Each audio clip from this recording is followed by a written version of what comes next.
Alright, family. Gonna give people time to get up on the board, get things rocking and moving and moving and grooving and grooving. This is Brother Hatim. Of course, you know that. Hopefully, you know that. Because I can't say. Because, pretty soon I won't be the only one getting up here doing shows on Imani Journey Media. That's the goal, at least. Got some news about the market. We're going to call it a swap meet.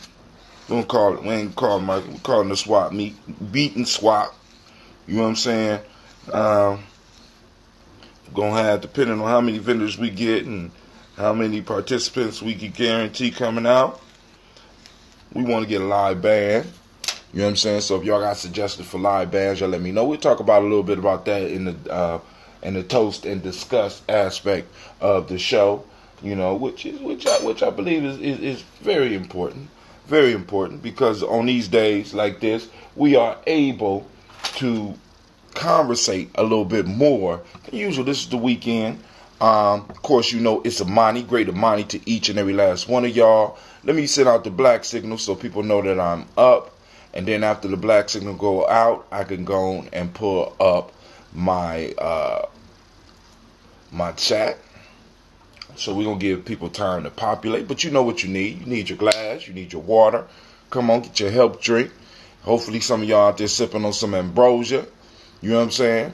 Or a drink that you made, a help drink. As a matter of fact, maybe today we could talk about some other help drinks that you could do. Teas, some concoctions that some of the other family members got out there. Y'all see, I've been making my coffee. When we do the swap meet, what I'm going to do is I'm going to offer the coffee to people that's there. You know what I'm saying? People that want the coffee. You know what I'm saying? If you want to try a little bit, I'm going to brew a big batch of the coffee so that, or at least show people how to do it. You know what I'm saying? I ain't going to be able to French press it all. So we're going to have a coffee maker out there. And we can make y'all some culturally appropriate coffee. You know what I'm saying? We try to make sure we get it out there. So hopefully the black signal has went out. I hope I sent it to the right group. Cause for some reason I'm feeling like I might have sent it to the wrong group. Nevertheless, the ones that need to get it, they on all the lists. So hey, they gonna get it. They gonna get it. I'm about to let y'all know what we streaming on at full steam in a second. Let's see where we at. Okay. The chat is on its way up. We got we're up on Periscope. We're up on Stream.me. We up on Facebook. Shouts out. We up on Hatim's Facebook. We up on Imani Journey. I'm gonna have to start eliminating some of these streaming platforms because I got everybody spread out. So I gotta decide on. And I think I'm going to let the family decide on which one we need to stay streaming on. Sasha, you need to, you can split that. You don't want to split it? Huh? Okay. Long as you happy, I'm straight.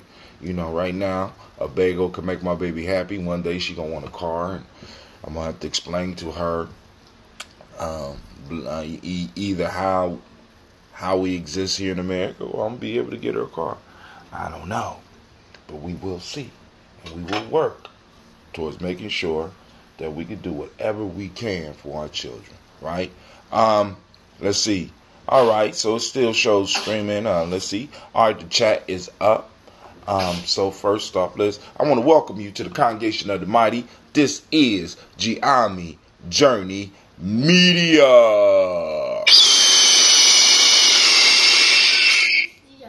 Give it up, Anime. Give it up, girl. And of course, this is the Daily Toast. And this is a Heart of a Simba production. Stop. To blow up your old paradise. Y'all heard it. Take some breaths. Get some movement in. Come on. It's only for a minute. Mr. Diddy.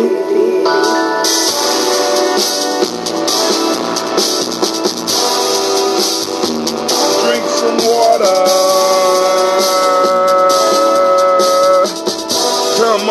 come on, drink your water, but first, take your breath and drink some water. Take your breath and drink some water. Take your breath and drink some water. Take your breath. Drink, drink, drink, drink. Drink, drink, breathe, drink. Now, grab your glass and get some water. Grab your bottle of that water. Twist the cap off that water. Lift and pour that water.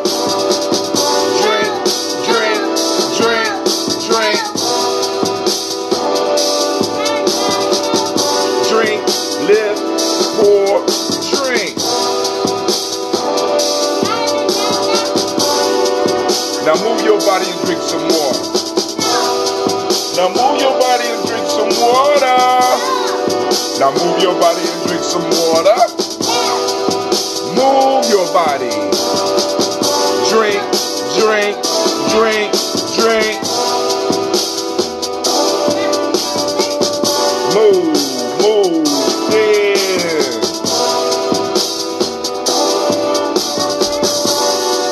Now raise your glass and toast those ancestors. Now raise your glass and toast those ancestors. Now raise your glass and toast those ancestors. Now raise your glass. Drink, drink, drink, drink. Raise, toast, in.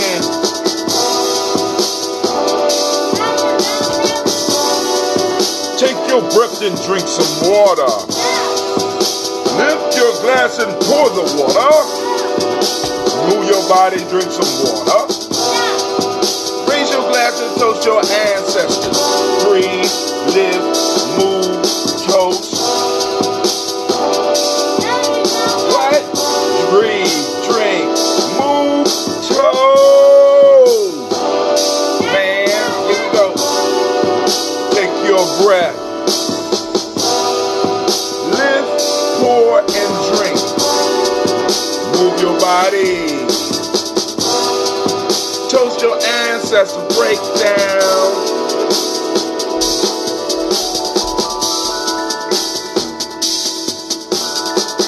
Drink, drink, drink, drink.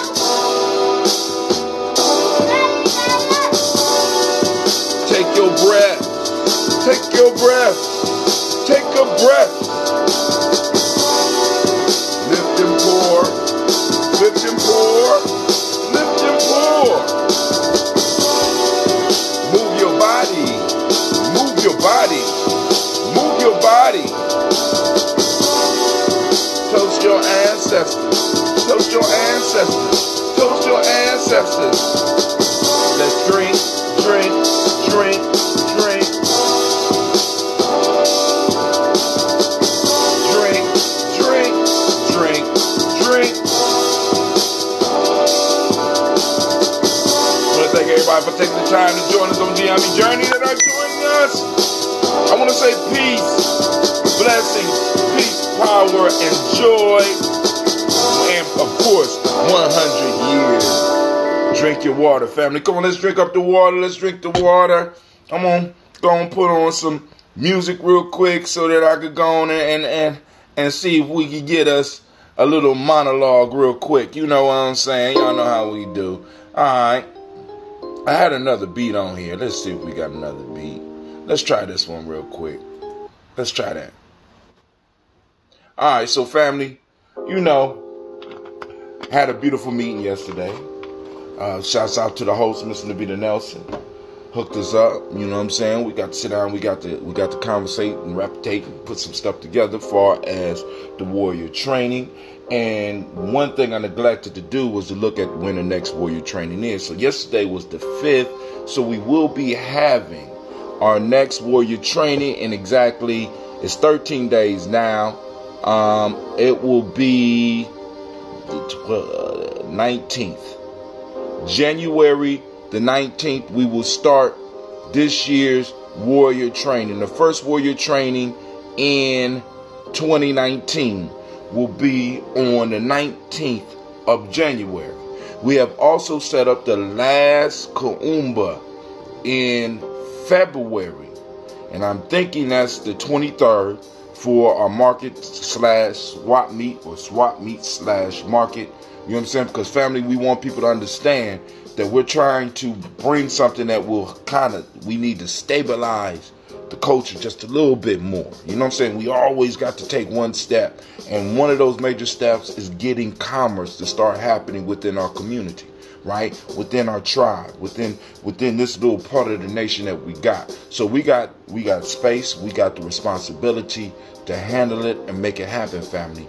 We could go and we could start building something big, right? So now part of the warrior training will be to learn how to run something like this market, because by us learning how to run the market, we're going to learn math, we're going to learn management, we're going to learn management of people, we're going to learn security, you know what I'm saying? We're going to learn putting on events. So all of the pieces that's going to go into helping build this market on a monthly basis is going to be also applied to when we start doing things like Kwanzaa, the Malcolm X revolutionary celebration type thing, you know, and all of the other cultural stabilizing holidays. Shouts out to Brother Kwame.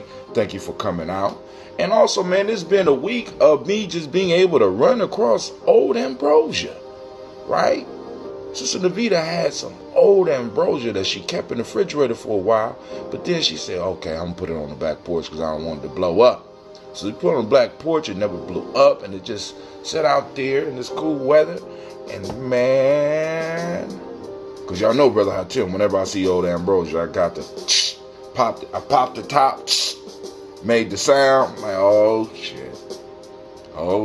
Poured a little glass, sip some. Said, Kwame, you want to try? Kwame took the glass and finished my damn glass.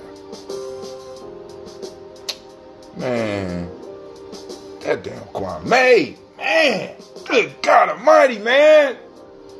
But it was good, family. Let me say, it ages well. So when you keep it sealed, now when you open it in, because like what happens is with us, those that drink it, we open it, allow air in, and you know what I'm saying, we start that process. And what starts to happen is it starts being able to breathe because it uses the oxygen in the jar. You know what I'm saying? But when there's no oxygen left in the jar, it just could sit there and it could carbonate, right? And it kind of goes into a resting piece. Let's see. Hold on. Brother Kwame say, no, now bro gonna start lying. Oh, man. Oh, Kwame, you ain't sipped that whole... Come on, Kwame. Come on, man. Almost had the rest of the glass out your hand. It was mature, but it was mature to a point where all of the sugar was not gone. You understand what I'm saying? So, perfect. It was at a perfect point, perfect level. So let's go on up here back to Cheese Grits. My daughters like this song. The first song was let me make sure I get credit. Shine Like Music by Brother Shaka. This one is called Cheese Grits by Shaka that I'm rapitating over and drinking my water too. So we're gonna finish up our water, family. R. Kelly is in the news once again because the documentary hit, and there's a lot of discussion around that. There's a lot of discussion around what happened with the young lady at the McDonald's in Florida. I think it's Petersburg, Florida, where the white dude jumped across and tried to snatch over the counter. And man, did she unload on him. Oh my God, did she unload on him. We could talk about that. We could talk about the R. Kelly piece. Because, I mean, both of those bring up important issues in our community. One is the predatory nature that capitalism produces. You know what I'm saying?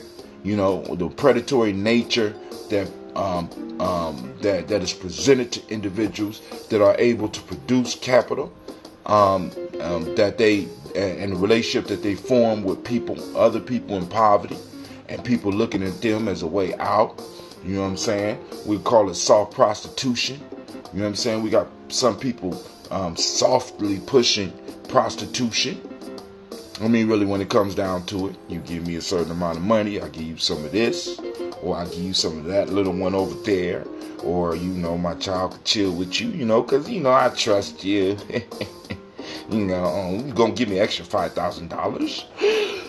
You know what I'm saying? It's all prostitution. It's prostitution, family. Let's be real. And the fact of the matter is that a lot of our people, if we look at the way that the world is telling us to be, that's the way we're supposed to be, right? Money over everything. But the question always comes in, when do our values, what we truly value, and family, we have to be careful when we run into people, people that show us their values. When you see their values don't line up with yours, you might need to start moving in a different direction. This is why.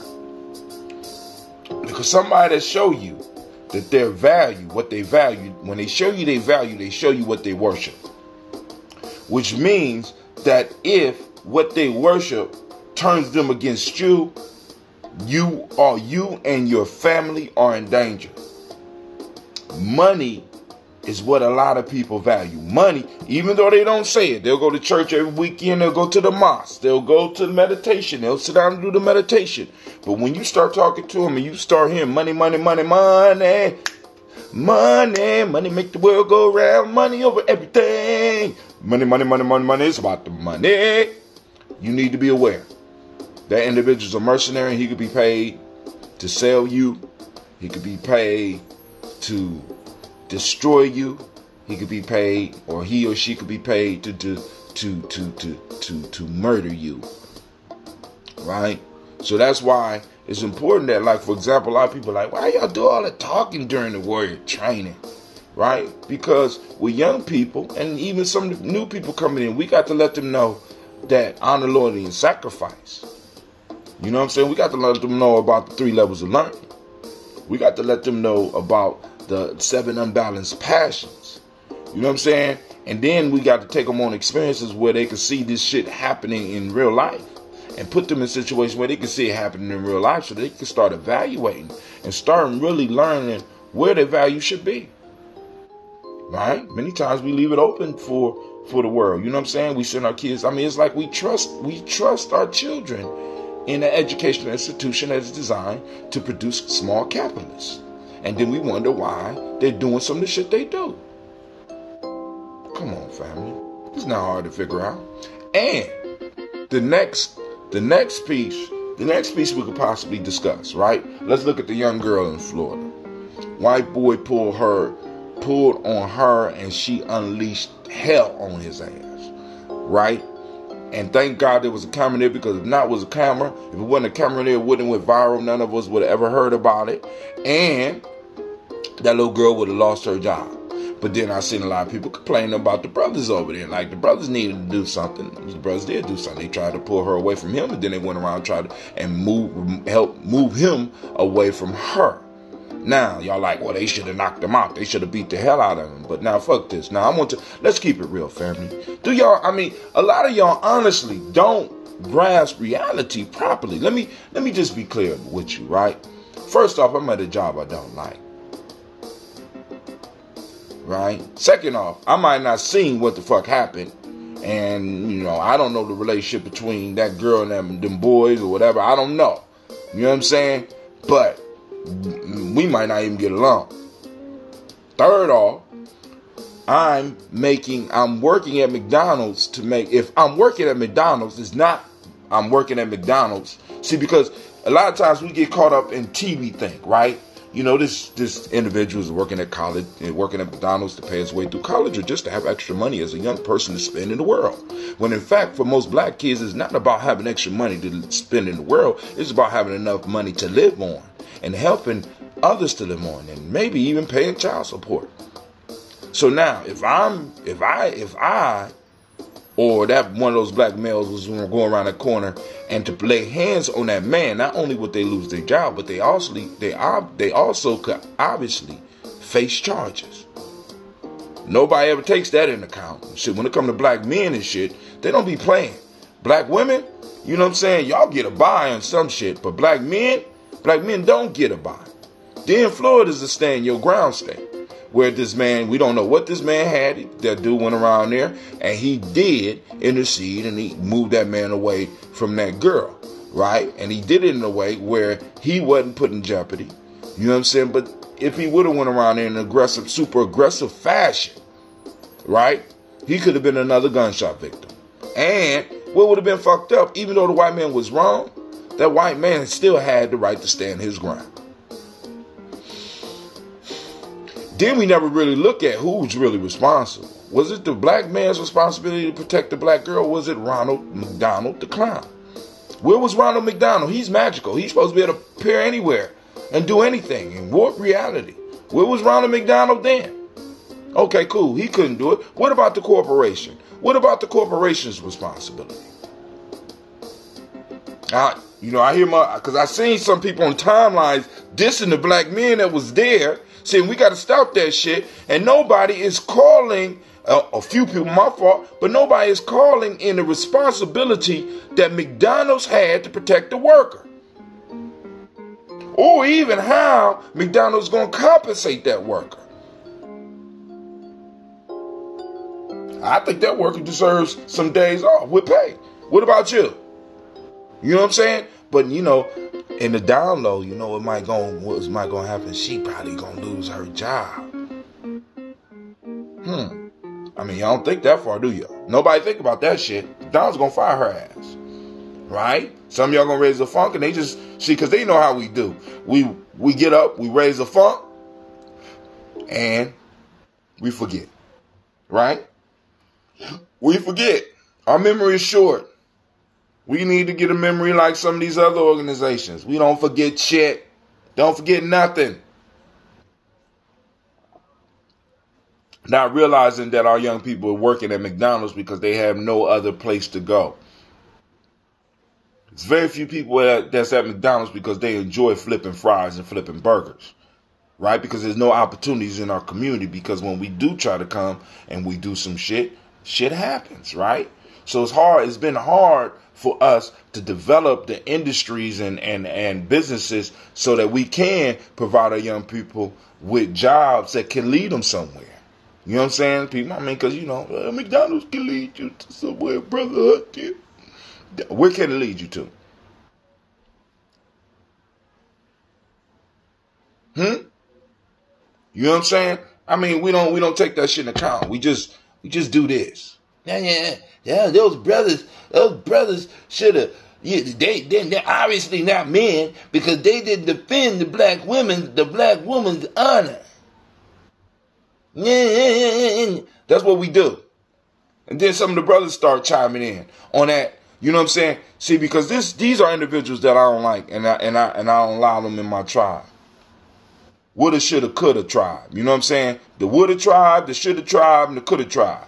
Woulda tribe. I woulda. You know what I'm saying? You know these individuals because I woulda. I woulda. You know what I'm saying? And they don't, it's like I woulda. You know what I'm saying? A lot of people out there who have never been in any type of combat situations. Any real life or death situations. Except when they playing them goddamn games. You know what I'm saying? Commenting. You know what I'm saying? I woulda. You know what I'm saying? Or those from the shoulda tribe. He shoulda. You know what I'm saying? Or he coulda. All them, y'all stay in y'all tribe. You know what I'm saying? That's why a lot of times I don't even get involved in a lot of that shit, because I looked at it, then I start reading some. I said, fuck this. I'm done. I'm burnt out already. I can't do it. Can't do it. You know what I'm saying? Because people real quick to sit up there and comment on what somebody shoulda, woulda, coulda, you know what I'm saying? That type of shit. And when the first time I divorced myself from the shoulda, woulda, coulda tribe, from the shoulda, woulda, coulda tribe, was when we, back in the days, when we used to read about slavery, and motherfuckers be like, if I was back there, I woulda. If I was back there, I woulda. You know what I'm saying? And I'm sitting up here, I say, all right, do you understand that you are saying that your great-great-great-great grandfather was a punk? Do you understand that? Do you understand that? If I was with Nat Turner, I wouldn't have. I would have. I should have. He could have. You know, if I was back in the slavery days, you know what I'm saying? So what you're saying is that we were punks all the way up until you was born. Same thing with these situations. A lot of people that's talking about them, you have never been in those situations. You're not in that situation, so it's hard because take it from a person that's been in some of those situations. It's hard, you know, motherfucker be start talking to me, I'll be like, yo, what would you do? I don't know what I would have did. I'm just gonna be honest with you. I don't know. You know what I'm saying? Because when I was put in those situations, I was scared as fuck. I said, damn, I'm about to die. Several times. Oh, man, I'm about to die. Fuck it. I might as well go all the way in now. It's a certain thing that I have to let come over me. It's a certain feeling that I have to let come over me. Right? And I have to immerse myself. But I don't know what I would have did. I don't know what I could have did. I don't know what I should have did. You understand what I'm saying? I just did. You know what I'm saying? But then you got all these people with all this side commentary. It kills me. Bro, you're forgetting that we could advance ourselves to owning a McDonald's. You know, McDonald's probably would have handled it different. You know what I'm saying? Because check this out. Did you not notice that the manager went and finished this motherfucker's order?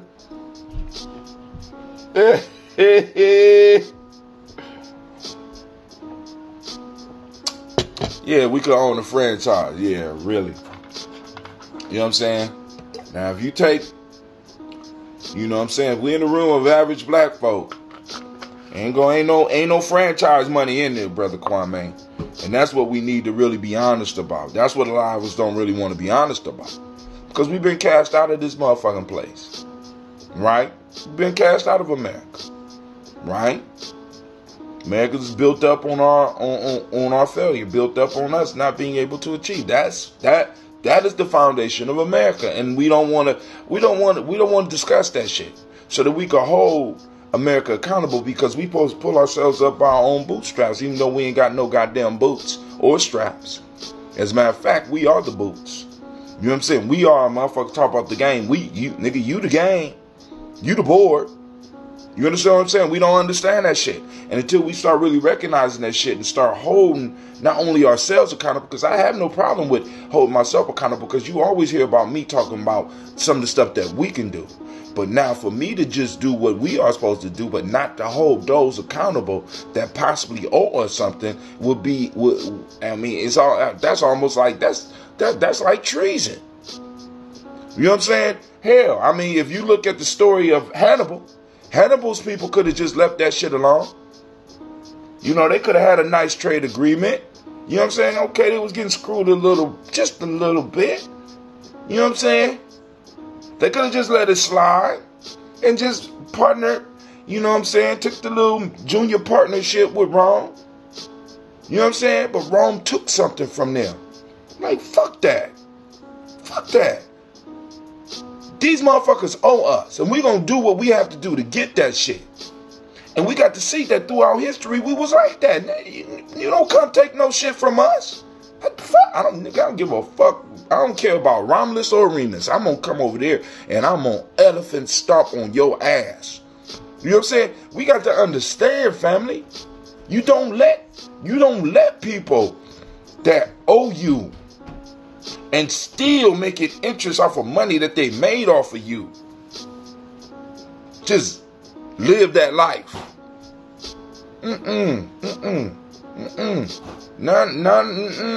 Dude. Not now in the country talk about liberty and justice. No, motherfuckers, we're going to hold you to account. We're going to do all that we can. But, hey, you going to break bread. Right? But they were being screwed with little shea butter. That's all they left us. They left us the shea butter trade. Romans took everything. You know what I'm saying? And these motherfuckers based their shit on Romans. Right? We got to understand there wasn't shit in Europe. They had to travel out to get shit. You know what I'm saying? All of the stuff, they had to import everything. They still have to import everything. Where are they getting it from? They're getting it from people that they're taking advantage of. What did they get you?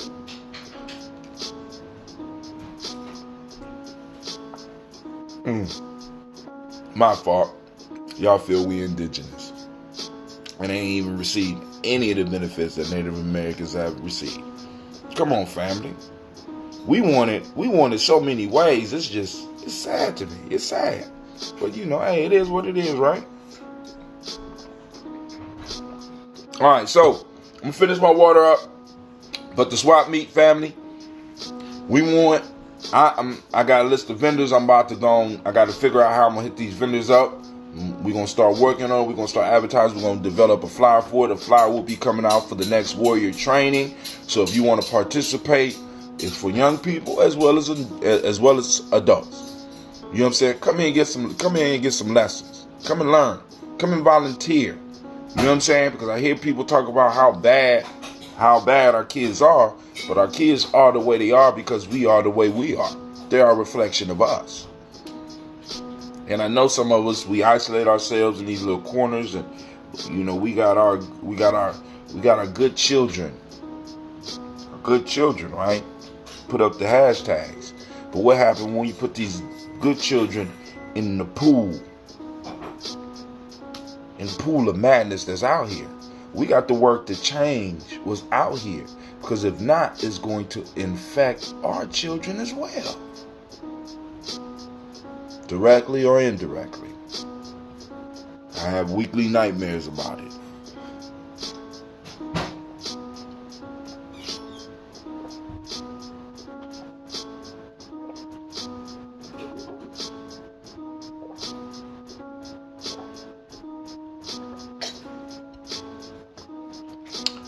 Carlos Johnson says, no justice, no peace. It can't be.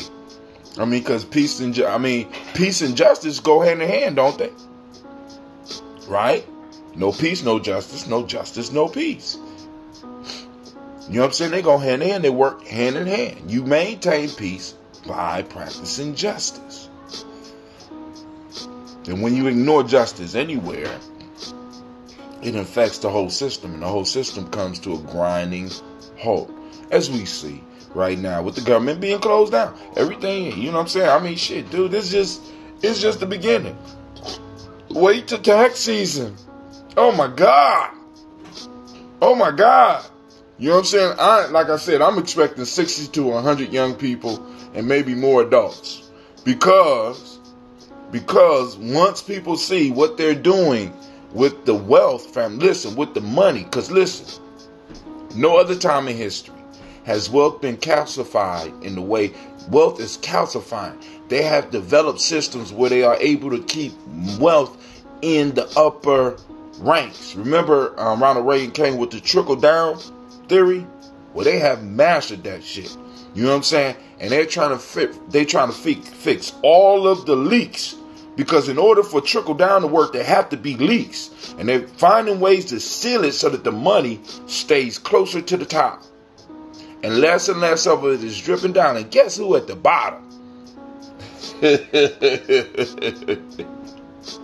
Family, think about this, right? To be at the top of the African American families in this country right now, you need $350,000. You can keep the assets. Let's say assets, cars, houses. With $350,000, you are in the top 10%. Now, let's flip it over. Let's look at the top 10% of white people. What do you need to be up in the top 10% there? Let's just throw out a round figure. Somebody throw out a figure. So, because people say we're not in two Americas, right? But our top, to be in our top, you need $350,000 just for us. That don't, you know what I'm saying? So, and that puts you in the bottom 30 of white people. Let's just put that bottom 30%, right? But to be in the top for us is $350,000. So there's a definite wealth. You can't even call it. You can't even call that shit a gap no more. You can't even call it a gap no more. There's a What's that big hole in the ground? There's a big wealth Grand Canyon. There's a wealth Grand Canyon, and a lot of us is running, saying, "Hey, I believe I could fly and run and try to jump across that shit and fall into ruin." Come on, family. Let's keep it real. Let's talk about it. You know what I'm saying? Because we can't deal with illusions. We can't win with illusions. You don't win wars on illusions and hope. You don't win wars like that. You don't win battles like that. You don't win business deals like that. You don't win it like that. You have to be able to face the reality. This is the reality we face in family. And I feel it's my responsibility to say, hey, family, this is the reality we face. Economic, this is the reality we face. Education, this is the reality we face. Because when we are able to look at the reality, that's when the best in us come out. Nat Turner looked at the reality of the situation. Gabriel Prosser looked at the best, the reality of the situation. The best came out when what's his name? Toussaint Louverture and the crew over in Haiti looked at the reality of the situation. Marcus Garvey looked at the reality of the situation. When we start looking at the reality of the situation, that's when the best flows out of us. Almost some 200 million to be in the damn. I want to know where to be. Somebody on the line. I didn't know you was on the line, brother. Damn, I got two people on the line. I'm sorry. Let me turn off the background music and turn y'all up. He gonna be like, who's on the line? Now who on the line? Who on the line making all this damn noise on my line? Yeah. What's going on the line here? I got two troublemakers on the line right now. Let me make sure my speaker is up. Am I turning it up? All right, my speaker's up. I got two of my brothers on the line. I got Brother Shaka, and it looked like Brother Kwesi on the line. For some reason, your name does not pop up, Kwesi. I guess you want to be anonymous all the damn time. I got the app. I want to know where the weed man fit in Reaganomics. Jail. Yeah. Shit. He funds the industrial prison complex, my friend. He'll fund. You know what I'm saying? And on top of that, he does a double purpose. He serves two purposes. But I do understand why you're asking the question, though, because his economic, that's the most sustainable economic vehicle in the hood, is being a drug dealer. I mean, they try to vilify the shit, but yeah, it's not like an easy way. I guess Pippin is up there too. Pippin is a part, but that which is crime is, I think, to kind of even get to the essence of what you're saying, Shaka, is where does these where is all of this money that people without the same access to jobs, they making it on some level. So if we put that into the conversation, if we talked about that money, I think some people are gonna hate me for saying this, but I think the weed man is the epitome of the Kwanzaa spirit. Harambe! All right, go ahead. Go ahead. Flesh that out for me, sir.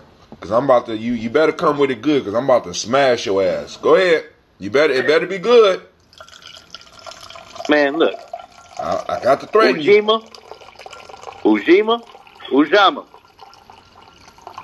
Well, actually, weed is legal. Right? Approach now. I'm just saying. I'm just saying. Hey, listen.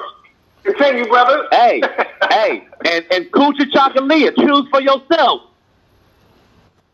Right? Now, I got a question for you, Shaka. This is your own medicine. Hold on, I ain't done. Right, that's only 3 principles. I'm about to ask you. I'm about to ask you. I want to clarify. Because, look, you on to something here. Because at first I was thinking about the legal aspect of it. But weed is not legal and shit like that. But cool. But let me ask you this. Is it really a choice if there is no choice? Come on, man. There's always a choice. No, I'm just saying. If I control all the mechanisms and I leave you some stuff on the table, is there really a choice? Organic. Most of that weed is not organic. Most of that weed is not organic. I've been studying boxing, man, and footwork. That makes me think of that. Like when you square it up, do you like if your opponent is coming at you real strong, you don't like straight up. You back up and you sidestep, and then you create angles. You can use your opponent's natural tendencies to get them to do what you want to do. Mm-hmm. You see what I'm saying? And everybone's natural tendency is to eat. You see what I'm saying? Everybody's natural tendencies is to eat. So we're going to fucking eat. You know what I mean? So then you leverage the situation, but then that's why I'm like, how do we get up under this? How do we get from up under this lost shit? That's kind of what I was thinking about today. Like, I guess maybe we got to be willing to go to jail. Because, okay, perfect example. I want to talk about this. You know that girl, everybody's seen that girl that beat dude's ass to McDonald's because he put his hands on her and she gave him a couple rights. Did y'all see that? Ooh, she put it on him. I just was talking about that. That was one of the things that I opened up for the conversation. So one of the things people were saying was, well, why ain't these men helping? Why ain't these men helping? They ain't men. And I'm like, okay, I definitely can understand that because I know a lot of people I don't understand that. I know some people who will automatically just jump in, but at the same time, then men got families of their own. There you go. And are we going to shut down the criminal justice system if they go to jail for doing what they were supposed to do? Or they going to just be another nigga locked down? Another nigga locked down. See, because listen, that was my point. That's my point exactly. But because I don't want to jump off of Shaka's point because he raising some good facts, some good teasers for us to look at. Because he said, for those that missed it, Shaka said that the weed man is the highest representation, and I'm paraphrasing, the highest representation of the Kwanzaa spirit. He is Father Kwanzaa. And he threw the principles out there. And now Kwesi is going into this. One of the first things that I spoke about this morning when I started was about the situation with the girl in St. Petersburg, Florida. I think he should be the mascot. His name is Quentin with a K. You talking about the weed man? I'm playing. Go ahead. So now, going back to your point, as far as the weed dude, then we get to Kwesi's point. Right now,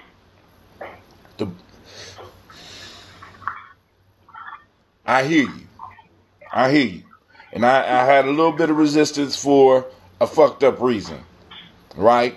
And that's my ego jumping in there because I hear exactly what you're saying. But now, because you said self-determination, you said Ujima and Ujama.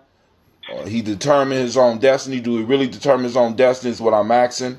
And then also, I'm going to ask you that. Does the weed man really determine his own destiny?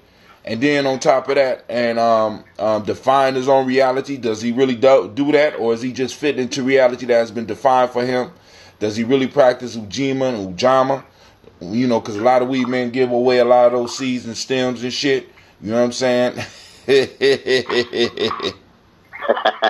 Wait, Brother Kwame said, did Milana Karenga sell weed too? As father, I don't know. He might. Shit, that was the 60s. A lot of people, you know what I'm saying? I don't know. Do anybody out there know if Milana Karenga was selling that weed? You know what I'm saying? I bought 2 dime bags from him. No, he wasn't selling weed. He was selling reefer. Back then it was reefer. You're right. It was reefers. It was, as reefers. And they didn't have the blunts. They had the papers. Pink papers. I don't know if everybody out there old enough to remember the pink papers and shit, but I remember pink papers. You know what I'm saying? But the whole idea, because the reason we started talking about this is looking at the reality. Because even if you look at the reality of the weed man, does the weed man even fit into the top 10% of black people, or does he even fit into the top 10% of white people? And in most cases, the answer is no. As far as economically, because a lot of weed men. But see, and then you got your niche audience as well. You got your edibles. You got your gummies. You got your No, that's oil. new shit. That's new shit. You got to go to a store and find that. You ain't going to the weed man's house and find that shit. No, you don't. No, you don't. Shock, you ain't finding no goddamn gummies at the motherfucking Man, you weed don't man understand house. what I'm saying to you, yo. You don't understand what I'm saying to you. Bro. You don't understand what I'm saying. It's way listen. It's way scientific right now. Listen. Come on, man. Yeah. So y'all, wait a minute. I'm trying to say as much as I can by not saying shit. You understand me? So you telling me you go to weed man now and get gummies?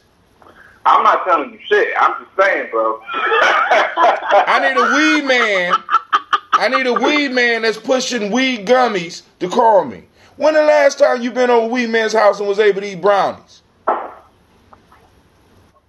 Now, maybe the game has changed since I was in it. I don't know.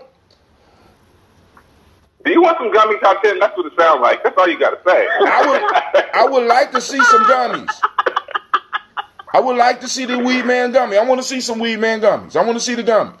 And okay. I'm almost willing to guarantee the nigga ain't making that shit. You telling me he making gummies? You playing with your imagination. Okay. So maybe I am. I'm trying to figure out how I can benefit from this.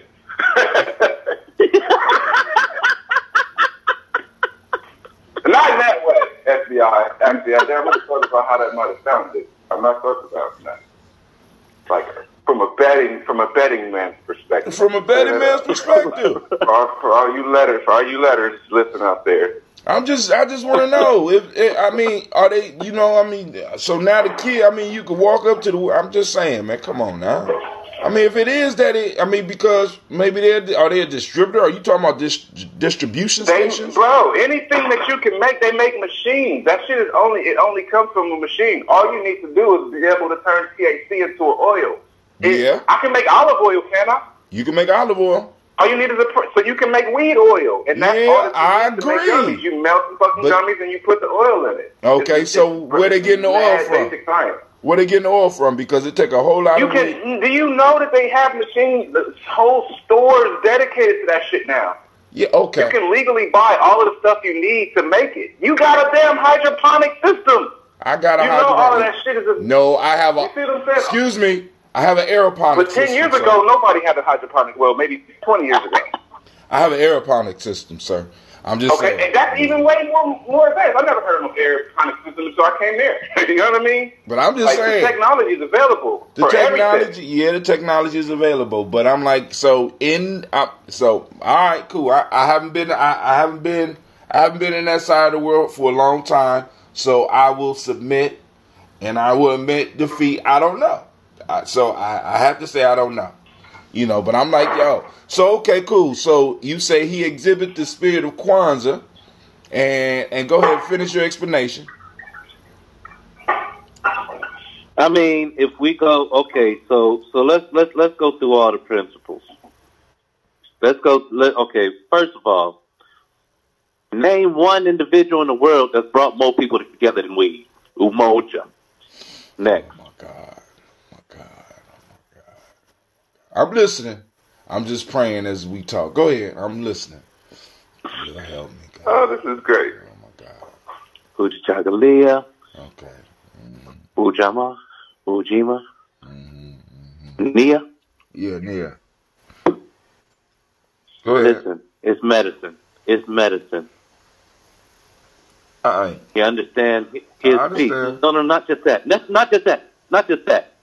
This is where we have to, in the spirit of Kuchagalia, we have to acknowledge that everything that is moral ain't legal. Right, I agree. And everything that's legal ain't moral. And so as we go about our lives and we bring into our practice that which is healing, that which allows us to come into a space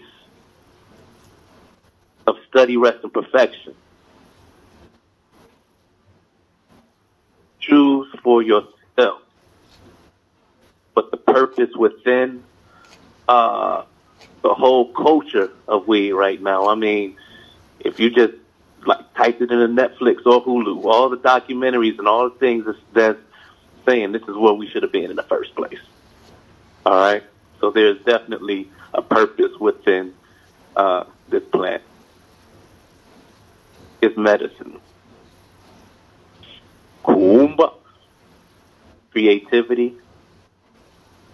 The things that we are creating and the things that bring more into our state of collective economics. Yeah, we talking about edibles. We talking about the brownies, the cookies. We talking about the candies. Yeah, on the creativity, I just want to ask Shaka, what were you doing when you came up with this idea? That's what I'm saying. These niggas smoking weed. I know exactly what you were doing. Just. Hey, I'm gonna tell you what. I'm just talking out the side of my shit. I just thought of it while I was listening to Hatem. Oh my God! You done made The first question was, where's the weed man in Reaganomics? Because I imagine, like, all in my mind, I'm hearing the weed man call into the show like, no, brother, you got it all wrong. Because really, I think here's the piece, is that when we making fast money like that and we got pockets and motherfuckers ain't counting for real, there's no way to calculate then how much money is really going right back into the community. But it is. I mean, you can actually calculate that shit, Quasi. I mean, we don't focus on it, but we can calculate that shit. We could take, for example, when people call in and be like, well, Brother Hatem, the numbers you're talking about far as the economics in our community is wrong, I'd be like, it's real easy for us to see. We could take a square block area and we could just do a survey. Most of us know people that smoke weed. We do a survey, how much weed you smoke in a week, boom, boom, boom. You know, he probably won't tell you who the weed man is, but if you know him, you probably already know who the weed man is, and you possibly could calculate how much money the weed man was actually making. I mean, it's not impossible to do. We have enough people with skills to actually find that out. But what you are going to find out is that a majority of the weed men may not be doing as well as you might be trying to, or you think they're doing. All of us know many. Well, all of us know plenty of people that went into the weed business and still not. No. Wait. Here's the thing, though. Here's the thing. We live in a day and age of seize the means of production. And think about it like this too, though, Hatem. What you just said, you only got to be making. I mean, the average is $3,700 a year, or something like that. You said maybe, right? No, to be in the top 10%. No, not the top 10%. The average, the median. The median. Oh shit! Wealth for us, the median wealth level is $1,700. So you only got to be making $1,800 selling weed to be doing better than everybody else. No, that's income. I guarantee is the amount of money. Every weed purchaser out there spends about $1,700 a year on weed. Yeah, that's the minimum. So they spending their wealth on the weed, and then what the weed man spending it on the weed. Man, listen to this. Especially if they have not seized the means of production, because that's a whole nother discussion. Because I would actually sit up and argue with y'all that a majority of the people selling weed have not seized the means of production, nor do they want to. Hey, well, you know what, and that's what takes them out of that next niche level income. There's a niche-based income. There's people who will only deal with the oil because that's harmful than smoking. It's people, yeah. At the same time, you got to take into consideration that it's a alternative lifestyle, and one of the things that you buy in when one of the things you've got to take into consideration that you're calculating for when you're talking about wealth is the amount of time that you have to do what you want to do. No. That's income. Yeah. That's different. Well, that's income. How was it different? Well, income is the what you produce per year. Wealth is what. Well, yeah, sure. Yeah, you're right. It's different. It's different. I guess what I was saying was, at the end of the day, we're ultimately these are different measurements of quality of life. Right. So the piece. So the weed dealer, if it's a true weed dealer that's not like working a part-time job or doing whatever at the same time, then they're going to have their complete day outside of maybe, just meeting people or whatever, however they're doing it. You know what I mean? Don't be giving up secrets of the trade. But autonomy and freedom with their time. So now, as because I don't indulge personally. When I was younger, I did. How many I have met when I was doing it. I met very few people. Matter of fact, I only met one person that was actually growing, and it wasn't even in this country. That was growing their own. I mean, from root, from the seed all the way throughout the process. I haven't met a lot of people that done that. Have y'all met people that do that? Yes.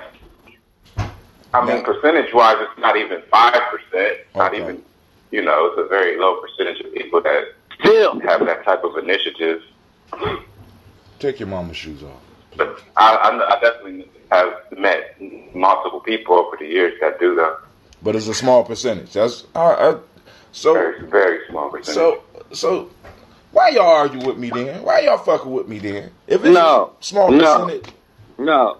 Listen. No, we got one more principle. Imani. Oh, God. Faith. What does the weed culture have to do with faith? Oh, God. Come on. Bring it. I'm waiting. Bring it. Come on. Bring it. I'm listening. Ask any Rastafarian. Everybody that smoke weed is not a Rastafarian. Everybody that smoke weed is not a Rastafarian. You're absolutely right. Okay. You're absolutely right. But if you want to acknowledge that this isn't just we ain't making this up. It's got doctrine. You understand? So it's when it comes to faith and it comes. Come on. I gave up. You stretching. I kind of feel what y'all is saying though. Because check it from this perspective. All right. Maybe people smoking weed that might otherwise life might be too much to bear. So instead of giving up, they smoke a blunt. And that's their faith saying at some point in time they have faith that the situation is going to get better. That they're not ready to throw in the towel, that they're going to just deal with today. Meditation even. Meditation. Listen, if you are athletic and you listen. Shaka. I hear people smoke before they run. Shaka. All right, listen, Shaka. Wait, what are we saying here? Are you still arguing? Yes, Shaka, because you I honestly believe you stretch it. You went from Rastafari, which is not even a large portion of individuals that smoke weed. You find weed smokers in all aspects of life, so you can't say that Rastafarianism represents the faith aspect of weed smokers. A majority of motherfuckers smoke. I'm not saying that. A majority of people that smoke in the weed. You twisting the. Okay. You twisting the context. Listen to what I'm saying. I'm gonna listen. Go ahead. All I'm saying. No. Listen. I'm talking about practice. Go ahead. We're talking about practice. I'm listening. No. This is. Stop saying listen and talk. Talk. When you look at the practice and the function that it serves in fellowship. And in all divine rituals, it's there. I'm challenging you on that. So I'm saying is that I'm just saying that it's evident historically in faith-based practice. Oh yes, I want to argue that. I won't argue that. But it's not in all. May not. It's not in all. What's that? It's not in all. Not in all, but there. Now, but it's there. But that don't count. See, because what does the weed supposed to do? Because in most cases, what you're talking about is not what's happening with the weed smokers right now. What's happening with weed smokers, it goes back to what you said before. It's medicine. Motherfuckers is taking it to alleviate some type of pain. Now, that's not fake. That's not true. How is that not spiritual? That's not spiritual, dog. How does that not affect the spirit? So a crackhead is serving a spiritual function. Hold on. Now, you're going to have to explain to me, because you're the one that's putting it forward that this is a faith. I'm saying, I'm going back to your original concept and agreeing with you that it's medicine. And if it's relieving a pain, is it connecting them with something higher, or is it relieving the pain? Or are you saying that relieving the pain and connecting to something higher is the same thing? You don't take a medicine if you're not sick. Take this. Yeah, I'm talking right now, son. Listen. Go ahead. Yeah. Give me a second. All right, check it out. Why you thinking about? Because he buffering right now. I got him on that one. That's what it is. Look. No, my son is in my face. He don't understand. Like I'm in a real conversation right now. All right. Brother Kwame says, choose for yourself whose God you will serve. As for me and my house, we follow the weed God. Now listen. Wait, hold on. He got a couple more. He said Noriega and that one senator of Mississippi, or was it Missouri, running guns and drugs to raise money for Contra wars. That was cocaine. That wasn't necessarily weed. One of the greatest weeds bust in Ohio was a farm right down the road from. Yeah, that's true. Ohio is, and I understand Ohio grows some good ass weed too. Plant the weed and they will come. Imani, okay. All right. Y'all got the black Yoda on y'all side, so I'm gonna let you go. I'm gonna give you a pass, but go ahead. Finish what you're saying. Tim, when it comes to the state of belief and it comes to how we believe in our practice, it is this particular thing that we arguing about that causes elevation. Elevation of the mind, body, and soul. It is evidence of alignment. And so if we can understand what belief is and how it ignites all of the principles and all simultaneously, belief empowers everything. Everything you put belief into, it comes to life.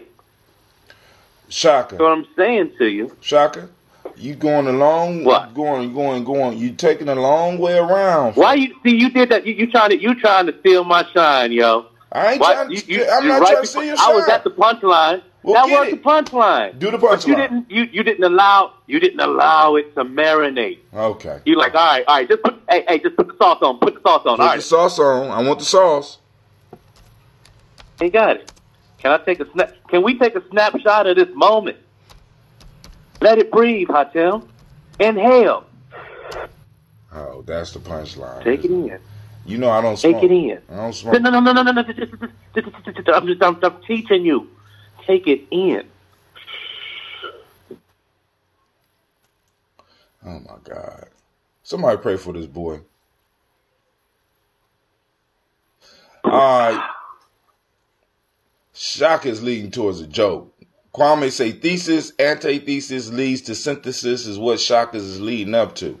I'm just saying, dog, I don't think a majority of weed smokers are using it for a spiritual connection. I think they're doing it to relieve some type of pain. That's all I'm saying. Relieve some type of pain. I don't think so, sir.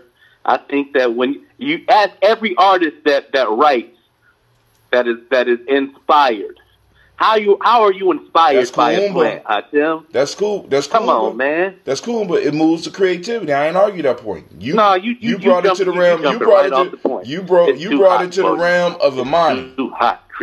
Man, we are creators. This is the epitome of the quantum spirit. Are you kidding? I don't agree with that. Are you kidding me? I don't agree with that. We are creators. That's the part. See, that's the part of Kumba that we put on a shelf because we thinking small. We thinking, let me draw a picture or put this haiku together and be creative with that shit. No, creativity is the evidence of God in us. We are all born in His image as creators. So we need a plant to bring that out. We need to plant. We need to understand the process that the plant brings. Plant the seed, nurture it, let it grow, and the fruits will be born. You understand? It's Why you laughing? Science, I tell. Listen to me. It's straight science. No, listen to me, Shaka. If we get on here and we say that we're gods, but then turn around and say we need the plant to bring the God out of us, then are we the gods or is the plant the God? Tim, I think that you think too damn much about it. I think you. I ain't listen. If you smoke weed, I ain't against it. You ain't. You know why? Why? You wait. Listen. You one of those people. You hold the blunt. If that's right now. That I used to do that. That's the part. I used to do that. It's like no. You just let you. It's What I'm saying is that you gotta. Oh man, help me. Quasi, you on the line? Quasi can't. I think Quasi might have tapped out on this one. Yeah, come on, man. Oh my God. I was rolling up. My bad.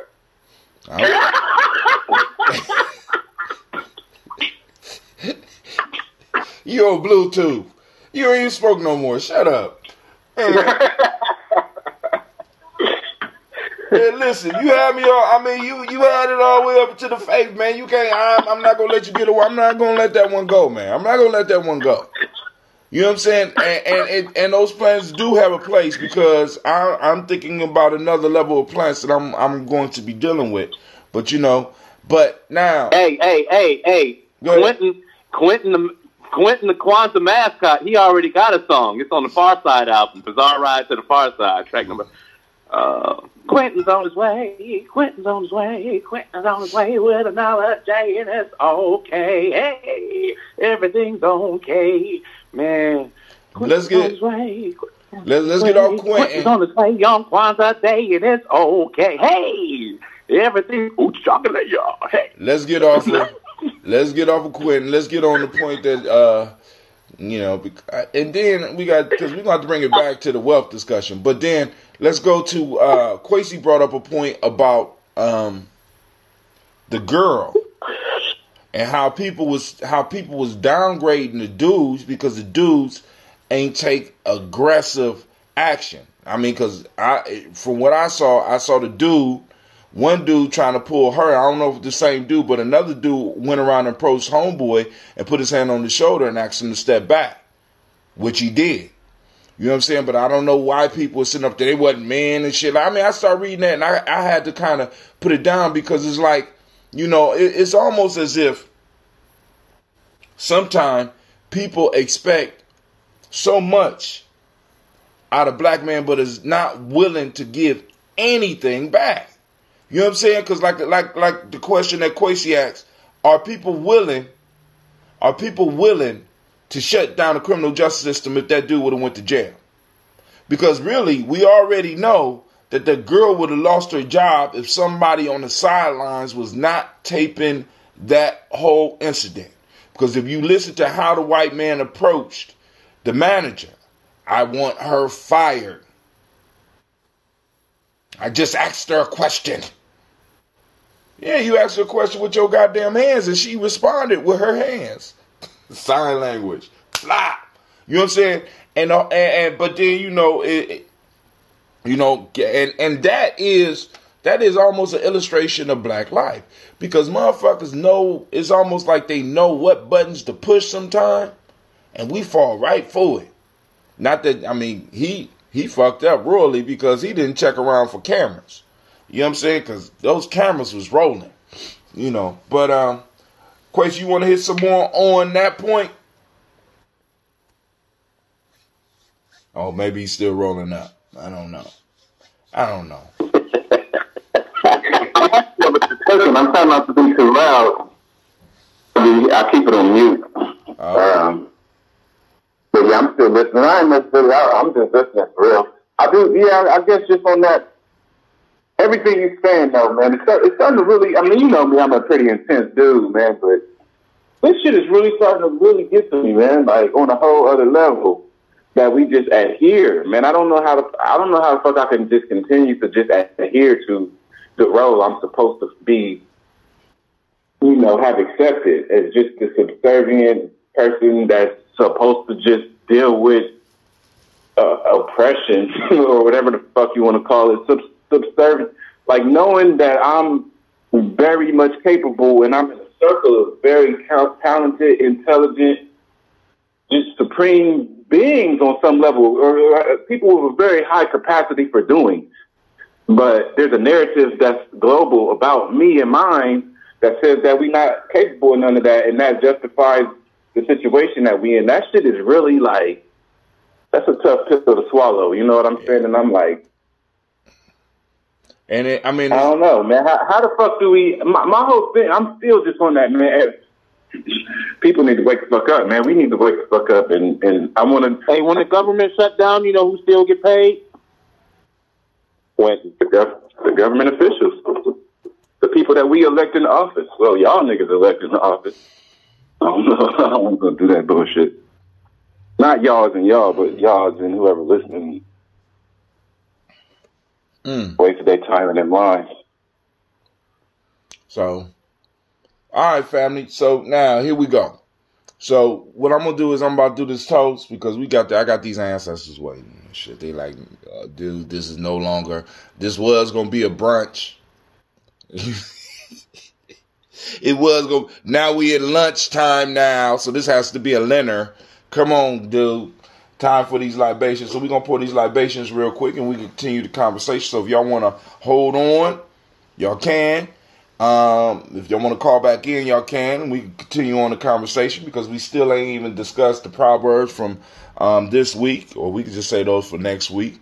Anything else anybody else want to discuss out there, you can feel free to call in at 614-556-4535.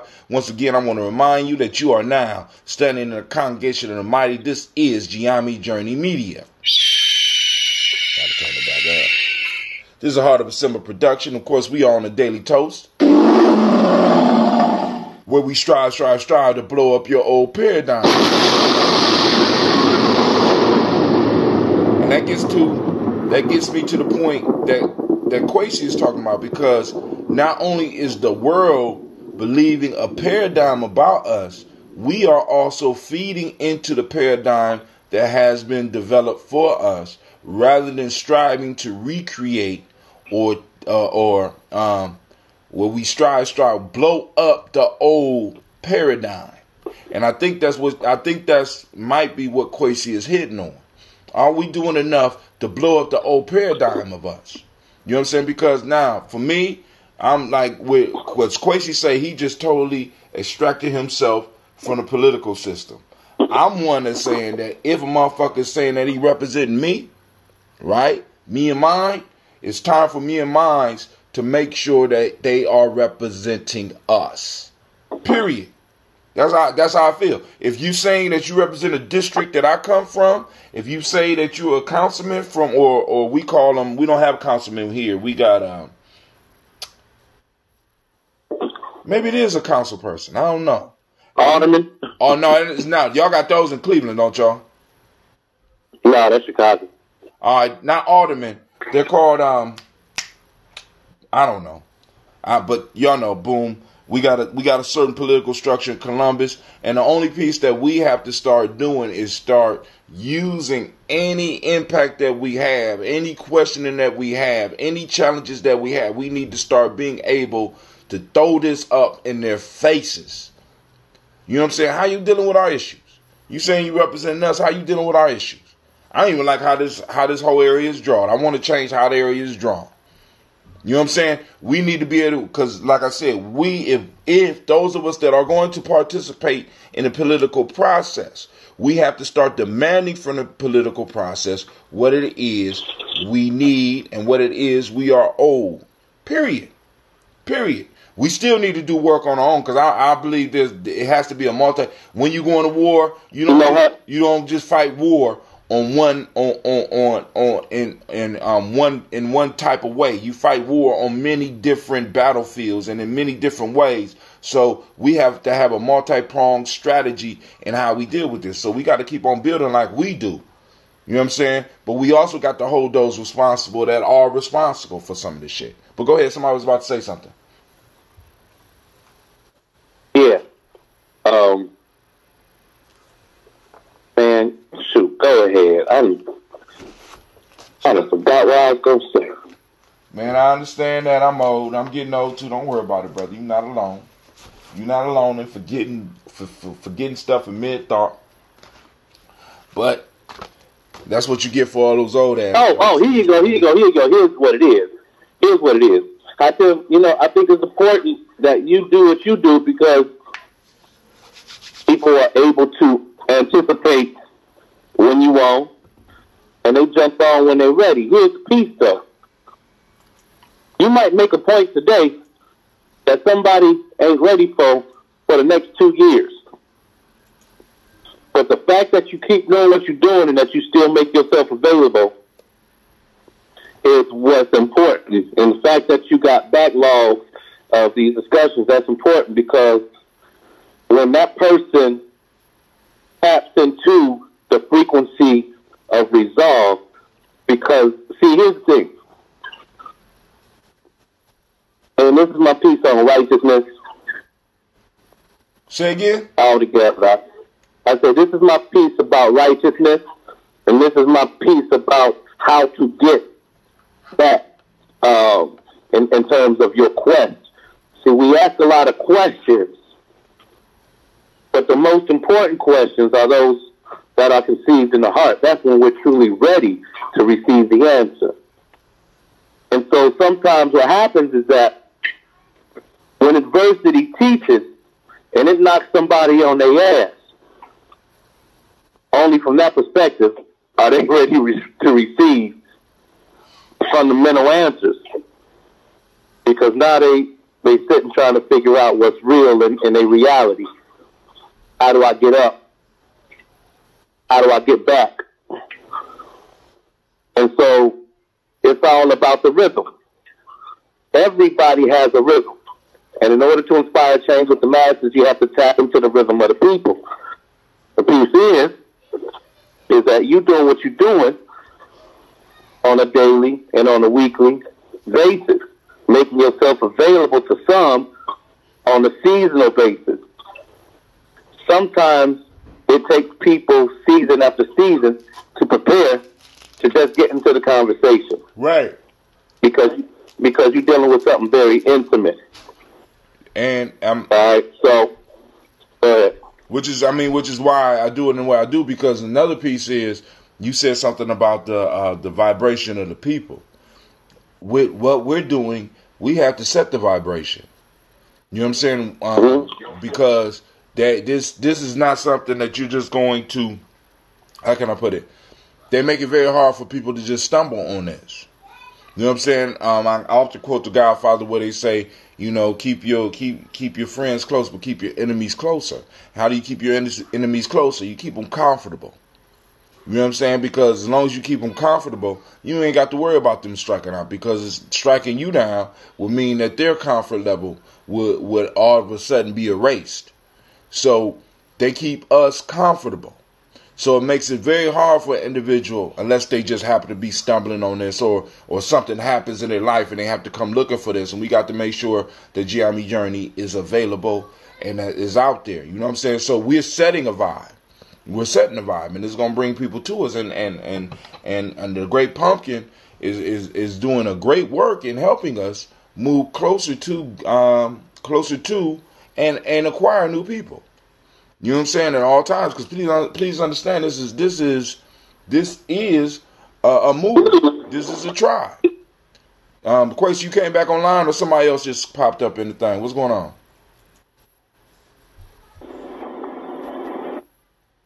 All right, cool. So if nobody else got nothing else to say right now, because we're gonna put it on hold for a second, and we're gonna move in and do the toast. If you got something to say, you better say it now, because you know we got a lot of family. We got a lot of family that unite us, right? And I got the new book. So anybody that want to throw their family in right now, you can put it on the chat. You can put it on the timeline right now, and I'll get it. Or you could text. You could text G and J. You could text G and J to 77292 to be put on the black signal. But if you want to be part of the special forces, the daily toasters, the ones that get up and do this on a daily basis, because right now we're late. But usually during the 5 work days, we up about 5:15, 5:30. What's up, nephew? What's going on?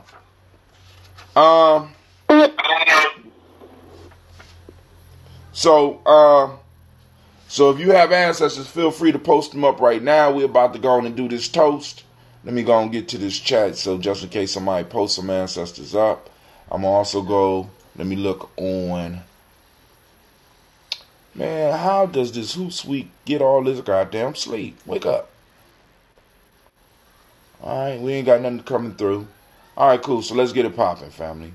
Alright, first, giving honor to the creator by whatever name you choose to call that creator. We call that great power, that great source. The first. We lift up our glass to that creator by whatever name you choose to call that creator, and we say, Ashe. From there, family, we move to our ancestors and get ready, because, man, we have a mighty powerful list. Here we go. Miles Brown, Miss Ann, Robert Tex, Hunter Davis, Herman Brown, Senior, Rosalie Tilly, Jordan William Walter, Christopher Fanny Gasson, Aunt Lena, Uncle Chris, Aunt Fiend, Cleveland, Geneva Brown, Margaret Ellis, Wash Ellis, Cecil Ellis, Alvaro Brown, Gina Gaines, Herman Brown II, Barbara Twiggs, Wash Ellis Jr., Katie Ellis, Nikki Ellis, Jamon Jones, Jeremiah Tappet, John Falar, Montague Pittman, Nomo X, Sapet Mott, Rob, Malika Fakur, Dr. Marion Williams, Kojo Kamal, Elder Farmer, Elder Millie Dixon, Tony Clark, Pastor Yusuf Weston, Elder Ageni, Elder Ron Coleman, Elder Robert Donaldson, Alfred Brofor, Actor Jr., J. Edwards, Carlisle Harris, Grace Lundy, Inez Harris, William Bill Moss, Phyllis Rose, Sterling, and Lucy Wright, there, Gail Pullian, the Luxor brother, Miss Eda Brooks Crawley, Miss Marie Nelson, Mr. Frederick Crawley Sr., Miss Jerry Bronson, Mr. Alonzo Johnson, Miss Marie McDowell, Janet Foster, Charles Jordan, Kel Smith, Walter Smith, Richard Trigg, Francis Johnson, Mary Franklin, Jimmy Williams, Daniel Ford, George Gibson, Nana Loretta Clark, Inez McCrae, Fritz Clark, Frankie Justice, Katie Justice, Derek Renderman, Virginia Rogers, Reverend James Smith, Lois Henderson, Calvin Spratling, Mary Elizabeth Walker, Raymond Walker Sr., Sarah Jane Carter, Michael Ford Jr., Kellen D. Russell, Susie B. Smith, Teresa Clay, Melvin Dale Hodge Jr., Herman Copeland, Mildred Copeland, Jenny Clay, Bird Beatty, Sarah Well, Levita Farmer, Agoso Sue, Cheryl Harvey, Aunt Charmaine, Aunt Evelyn, Theolis Hasbury, Harvey Hasbury Sr., Leonard Dickinson, T.C. Islam, Terrell Dunbar, Will Thomas, Sarah Berry, Mark Walsh, Merle B. Thornton, Pearl G. Thornton, Ida Johnson, Florence M. Carter, Joanne Thornton, Edgar Tricia Lewis, Juanita Wright, Robert Wright, George Wright, Mary Eliza Frederick Davis, Mary Elizabeth Rogers, Mary Esther Keachler Reese, Linda Watson Hammonds, Jarrell Giles Watson, Sparrow, Slimmy, Selvin Lewis, Andrew Holmes, Pearl Moore, Percy Moore Jr., Mildred Owens, Booker T. Bowden, Charlie Hunt, Sammy Stover, Heather Pearson, Sturgeon Thornton, Richard Thornton, Lavinia Hall, Freeman Bankster, Mae Moss, Sophia Peacock, Willie Thornton, Napoleon Kennedy, Mark Ramsey, Paul Ramsey, Matt Ramsey, David Ramsey, Charles E. Thornton, Frankie Quills, Urania Thornton, Bernice Quills, Ernestine Jackson, Frankie Johnson, Teresa Mormon, Leon Johnson, Charles Bell, Vivian Ramsey, S.C. Johnson, Dorita Johnson, Leon Johnson, James W.S. Sr., James Parham, Dana Jones, Henry World, James Farmer, Mary Chavez, Leon Grace, Bessie Johnson, Hattie LeBester, Mary Moreland, Paul Moreland, Elder Caleb, Rosemary Martineau, Elder Hamatech, Wellman, Fred Douglas Triggs Sr., Thelma Triggs, Thomas and Lula Berry, Lacey Allen Ohio, Frank Russell Davis, Fred Douglas Triggs II, Bina Triggs, Reverend Eddie Moore, Helen Fuller, Eugene Jackson Sr., Richard Ellis, Silas Alexander, Charles Maxwell, Percy May Alexander, Arthur Reynolds, Stanley Lockhart, Ricky Lockhart, William Lockhart, Woodrow Lockhart, Brenda Porter, Deacon Hargrove, Carla Sawyer, Andrew Parker, Doris Donald, Ellis Murphy, D'Amico Russell, Dilamon Aries, Jean and Ruth Jones, Jana Callahan, William Walter West, Nigel Perez, Eldra Basiji Falani, Jim Robinson, Gladys Johnson, Valerie Clark, John and Mary Sullivan, Dirk Johnson, Antonio Johnson, Delise Waters, DeFriedis Hines, Inez Bostic, Edna Bostic, Winifred Scannelberry, Wilson Haley, Emma Hines, Phyllis Lee, Eugene Spratling, Calvin Spratling, Charles Wooden, Penny Brown, Roy Lee Printup Jr., Miriam Johnson. I don't believe that the black signal just went out. Eugene Spratling, Kevin Spratling, Charles Wooden, Penny Brown, Roy Lee Printup Jr., Miriam Johnson, Wilbert Longmire, Edith Catney, Janice Carter, Michael Carter, Leon Pena Carter, Margaret Carter, William Carter, Lisa Jordan, Charles Lee Mosley, Dorothy R. Blair, Ransom Evans Sr., Sam Evans Sr., Nalon Blair Sr., Edward Stevens, Sue Ann Stevens, Joe Davis, Timothy Butler, Gene Holmes, Dana Jones, Peter Charles, Christy Nichols, Cardinal Robinson, Rosemary Charles, Ada Pearl, Bob Ingalls, Jack Wallace, Warren M. Finch, Warren P. Finch, Tim Ingalls, Audrey Finch, William Billingsley Jr., Jennifer Sensabaugh, Hazel Gasson, Jerry Bradley, Brian Watson Jr., Kaniko Parsons, Jason Kathy Bradford, Thomas Bradley, also known as Uncle Bookie, also known as Gypsy, Reverend Roosevelt Word I, Stacey Trice, Frank Smith, Mother Bertha, Michael Leonard, David Brown, Ruth Carter, June Cox, Ruth Cox, Paula Cox, Ronald Urban, Judy Hubbard, Irene Johnson, Francis Booth Jefferson, Dan Wilkinson Sr., Emma McClendon, Jerry Dorr, Mina Robinson, Mary Nichols, Patricia Williams, Shabaka Teray, Greg G2 Gibson, Donna Hill, Richard Gleavers, Lee Irby, Tommy Irby, Boy Irby, Jim Gaucher, George and Haley Johnson, Archie and Margaret Armstead, Diane Scott, Erica Armstrong, Claire Fox, Gene Evans, George and Hallie Johnson, Archie and Margaret Armstead, Diane Scott, Erica Armstrong, Claire Fox, Gene Evans, Archie Beck, Anna McGill, Charles McDaniel, Christine Cottrell, Aunt Becca, Alice Arnold, Arthur Arnold, Harry Reid, Charles Reed, Eula and Andrew Baker, Patricia and Edwin Brooks, Gwendolyn and Bob Hatch, Kimball Vernon, Bradley Kim, Janie Harry Tubman Cates, Spencer Sturgis, Sally Mae Baker, Ethel Baker, Creola Baker, Geneva Baker, and Nino Baby Hatch, Hatch Sr., Mally Miller, Housie Hatch, Dad Cleveland, Mother Gibson, and Alex Nixon, John Bowie, Lester and Rachel Saunders, Dorita Ross, Riola Ross, Robert Nelson, Francis Stevenson, Leroy Stokes, Neely Johnson, Fletcher Swan, Maddie and Charlie Scott, Ida Casey, Thomas Cofer, Vivian Stevenson, Mona Ann Lewis, Cornetta Lyman Lewis, John Jackson, William Dallas Lewis, Mary Francis, Chappelle Jackson, Michael Slade, Joanne Perkins, Richard Jackson, Martha Ford Dawson, Big Mama, Nanny Harris, Eva Ford, James Harrison, Margaret Towns, Mary Williams, Leroy Q. Heath Sr., Albert Moore, Miss Vanilla, Albert Motley, Geraldine Elizabeth, Douglas Thompson, Earlton Houston, Blood Alls, Elijah Alls, Jerome Alls, Henry West Staten, Joe Jamel Alls, Ann Pierce, Donald Carter, Lily Green, Nathan Green, Beth Vaughn, John Dewey, Ruth Beard, Tim Butler, Ramey, Laura Newton, J.B. Foggy, Thomas Newton Sr., Baba Naeem, Jeanette Sanders, Jerry C. Sanders, Roy Pruitt, H.J. Brantley Sr., Henry Wilson, Rufus Jenkins, Minnie Wilson, Catherine Sanders, Muriel Ellis, Elizabeth Sanders, Henrietta Irby, Mildred Armstead, Margaret Armstead, Catherine Anthony, Ruby Brown, Charles Walker Sr., Charlie Walker, Cecil Russell, Diane Herbin, Haroon Phillips, William Ford, Margaret Logan, Phyllis Barnett, Lee Irvin Sr., Michael Irvin, Ozella Watson, Hugo Watson, John Caldwell Sr., Robbie Lee Caldwell, Nevaeh Mitchell, Ron McCormick Sr., Sabrina Easley, Ray Sean Easley, Javea McCormick, Barbara Ann Reed, Dorothy Ann Reed, John Reed, Shechem Aha Reed Jr., John Reed Jr., Patricia Reed, Edward R. Benson Sr., Ethel H. McNair, Lloyd Fernandez, Jacqueline Broadus, Reginald Oliver, Mazarine Kofer, George Swan, Edmonia Grayson, Charles Scott, Charles H. Scott, Michael Morgan, Charlene Morgan, Sybil Edwards McNabb, Annie Ferguson, William Ferguson, Shelby McClendon, Joella Giles, James Carswell, Liberta Adams, also known as Aunt Sis. Aunt Sis, Aunt Sis. Man. Woo, time moves on. All right. So we lift up our glass to all of our ancestors and we salute our past. And we say, now we move to the present moment. And this moment right now is where all our power lie, where all of the decisions that we make not only affect us in the present moment, but also affect those that's coming in future generations. So we always need to strive and move forward, understanding that each step that we take, hopefully, those of us that know, we are laying a foundation upon which our children will be able to stand, not allowing it to be eroded, not allowing it to be corrupted, not allowing it to be seized by our enemies. We lifting up our glass and we salute this present moment. In this moment right now,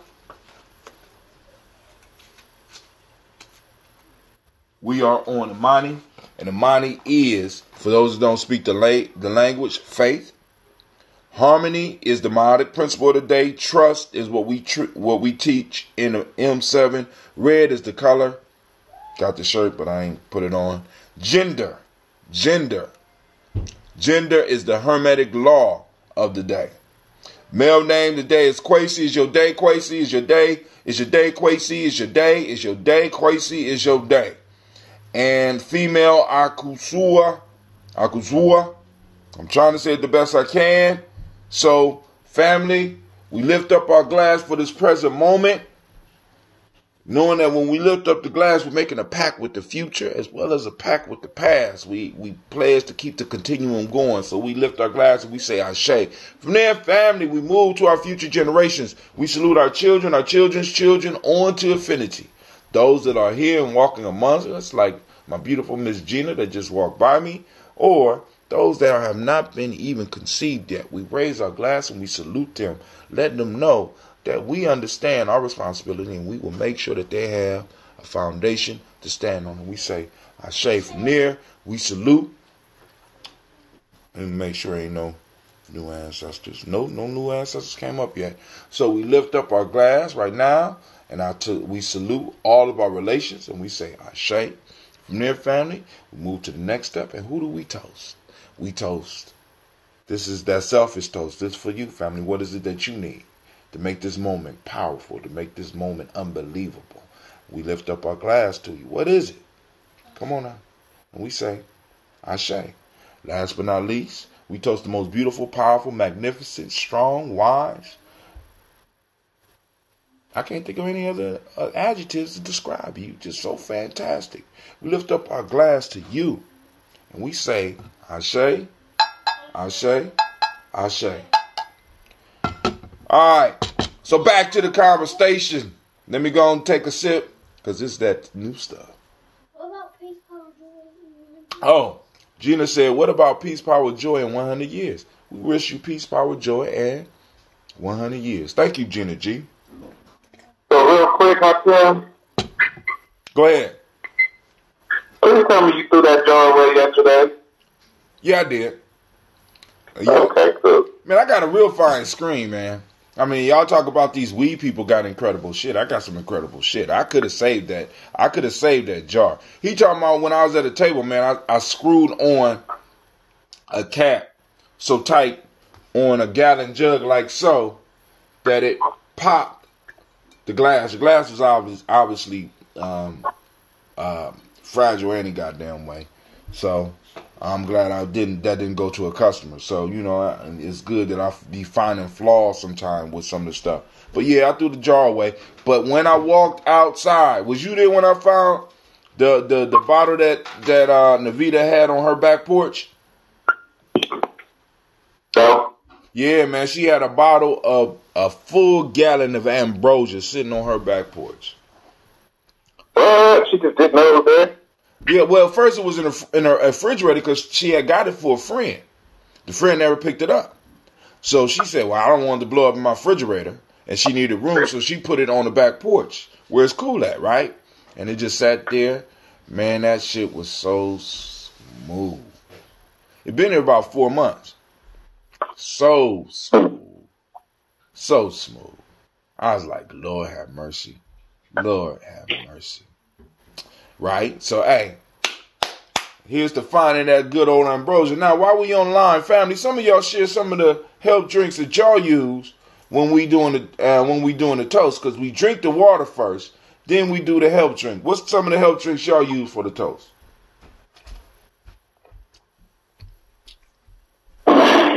Usually I'll put some Jack Daniel inside of some coffee. You know.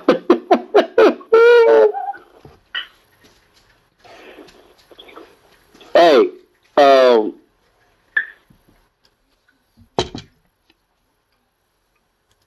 You buffering again? how did Dick Gregory become a drink? How did Dick Gregory become a who? Drink. They got a Dick Gregory?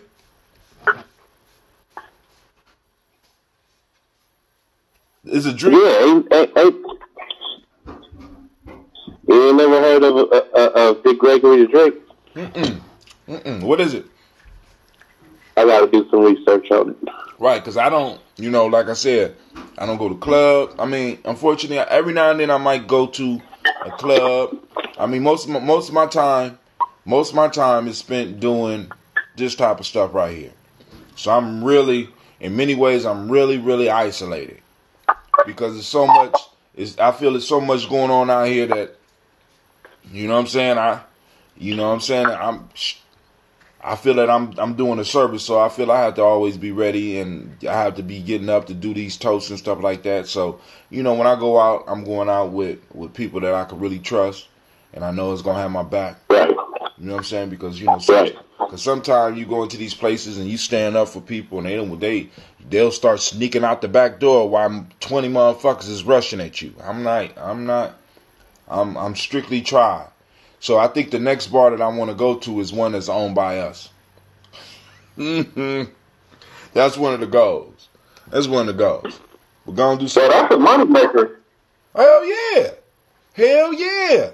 Dude, why do you think, out of all the agencies that the government can have, why do you think they have one for drug and alcohol enforcement? Alcohol, tobacco, and firearms. Come on now. Shit, alcohol is a staple. I'm going to tell you like this, man. Now, I just can't wait until I got my bed and breakfast. And that's really the first move. If I had to minimize my project or break it down to starting smaller, that's what I got to do is a bed and breakfast situation. But it's got to be big enough to be a performance venue, or else it don't count. Because what I plan to do is to have it straight up just for those types of celebrations. We can bring in artists from out of town. They got a place to stay, and this is where they're performing at. Now, beyond that, I know you just talking about bars, but alcohol ain't never been my thing. You know what I mean? I understand. But it will have a pool table. It will have a pool table because people got to understand whose house they in, and that's the whole piece. That's my sport, and you know how I do. Now the reason I stress the whole alcohol piece. Now, not even because alcohol is in the same realm as medicine. It can be medicine. It's in the same realm as weed. But governments strive to enforce and control these types of substances because they can form staples. So now, far as y'all with the weed, man, far as possibly being a staple in our community, weed is a staple in our community, but we have to find a way to bring it up under our control. Period, point blank, because the government get direct taxes. The government is the only one to get direct taxes off of alcohol. And you know what I'm saying? And we have to be able to start looking at stuff and being like, yo, what? Because staples hold up cultures. If you look in every culture you're going to find some type of psychotic drug, whether it's mushrooms or weed or whatever, and you're going to find alcohol. Every last one of them. So they take over those and they take over the religions. Period. You know what I'm saying? It's like, yo, shit. But this ambrosia fits in between all worlds. we onto something, Shaka. It's just, it's just a matter of time, family. I had somebody offer me a whole side of a house. I'm like, I'm not quite ready for that yet. Because once I said I need, I am. Shit, you should have let him know about your brother.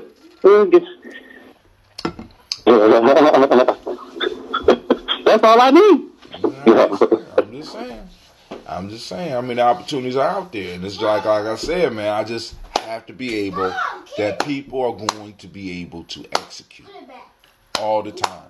Like when we talk about this market, when we talk about this market. We need to take the little bit of dust that we have and make it into magic. You know what I'm saying? We need to take the little influence that we have and make it into magic. These holidays, we got to make them time. We got to show and prove and make things happen that shouldn't happen. And then on top of that, we have to be able to be consistent with it. Because the main reason I got both of y'all on the line and calling, like Quasi calling and listening, because it's a consistency about what we do. You know what I'm saying? Because I don't believe that the audience is out there waiting for us. I believe that we got to create the audience. And the only way we're going to create the audience is by us doing what we do and what we are the absolute best at. And this shit right here.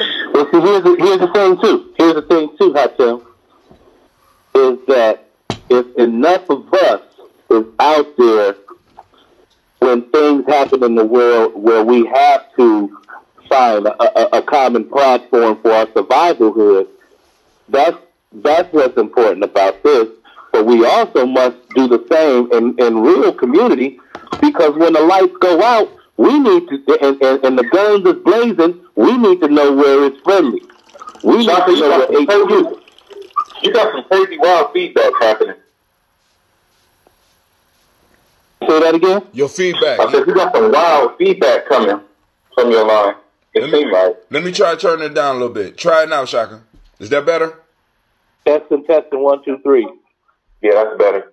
I had the mic up. I had the mic up high. I'm still working on the system. I'm eventually gonna have to find a way to do the talk lines like I used to, because I used to be able to put it straight on to my Spreaker. But since I expanded out of the Spreaker piece, I got to figure out how to link this in. But Shaka Khan, I don't want you to lose your idea, because you old and you start buffering and shit, and we be stuck.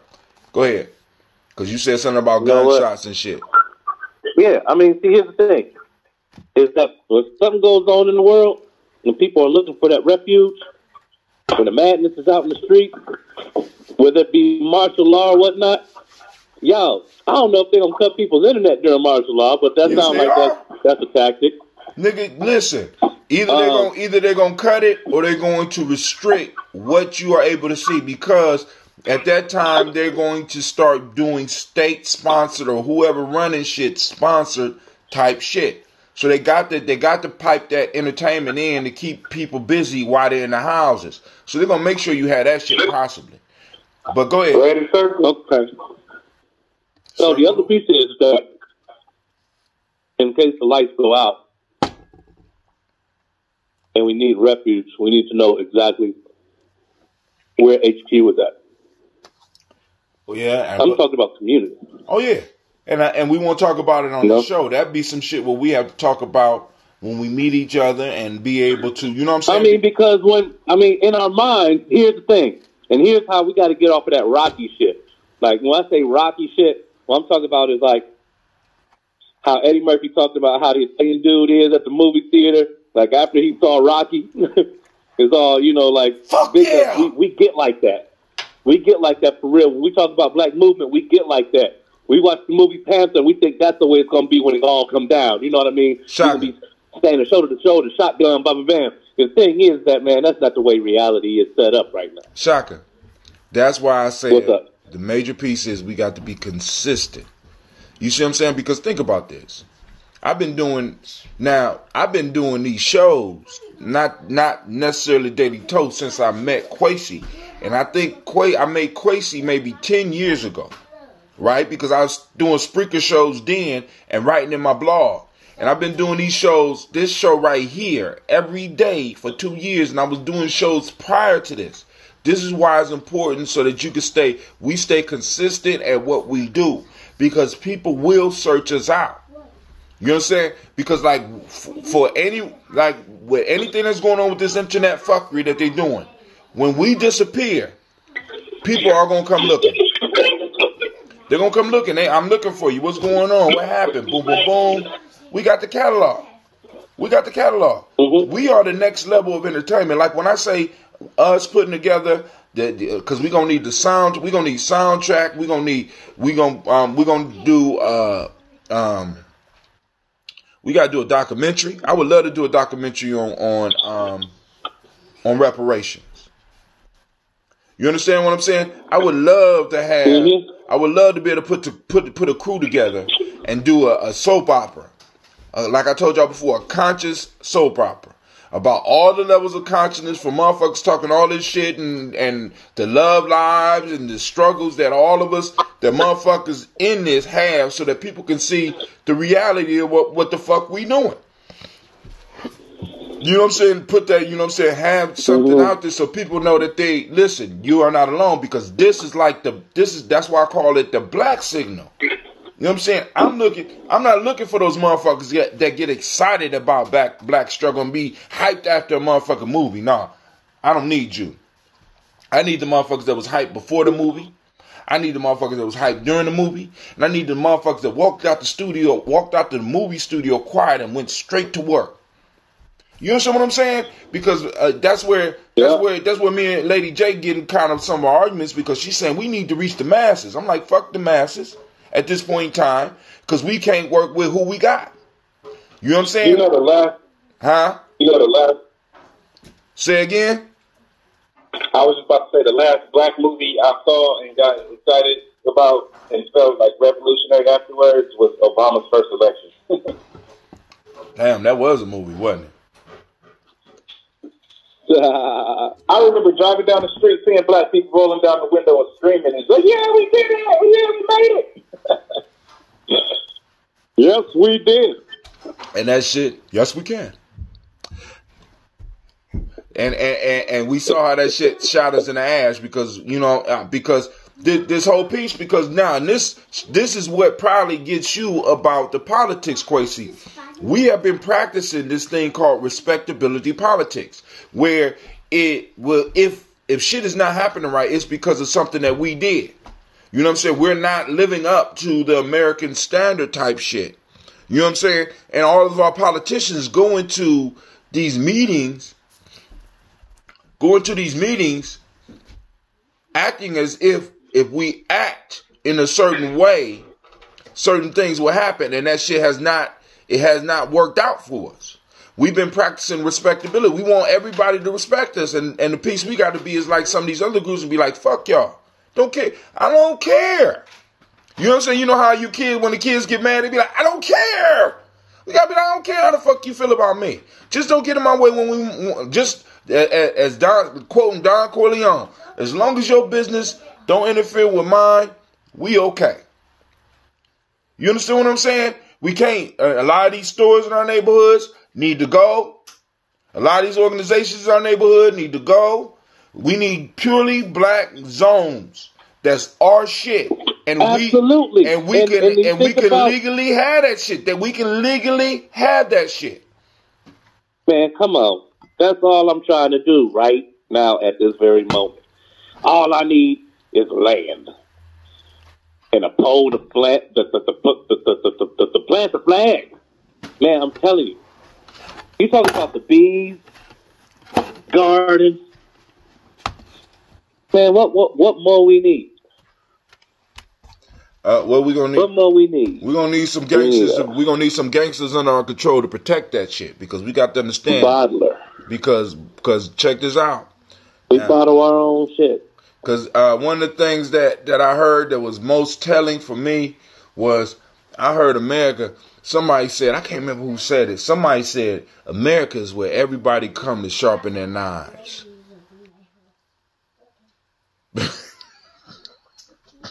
Mentor, man, I was at the hello? I'm here. But I want to make sure Quasi heard that. Quasi. Uh-oh. I'm here. I don't know where Tim went. I'm here. You can't hear me? Keep it going. I said America. Yeah.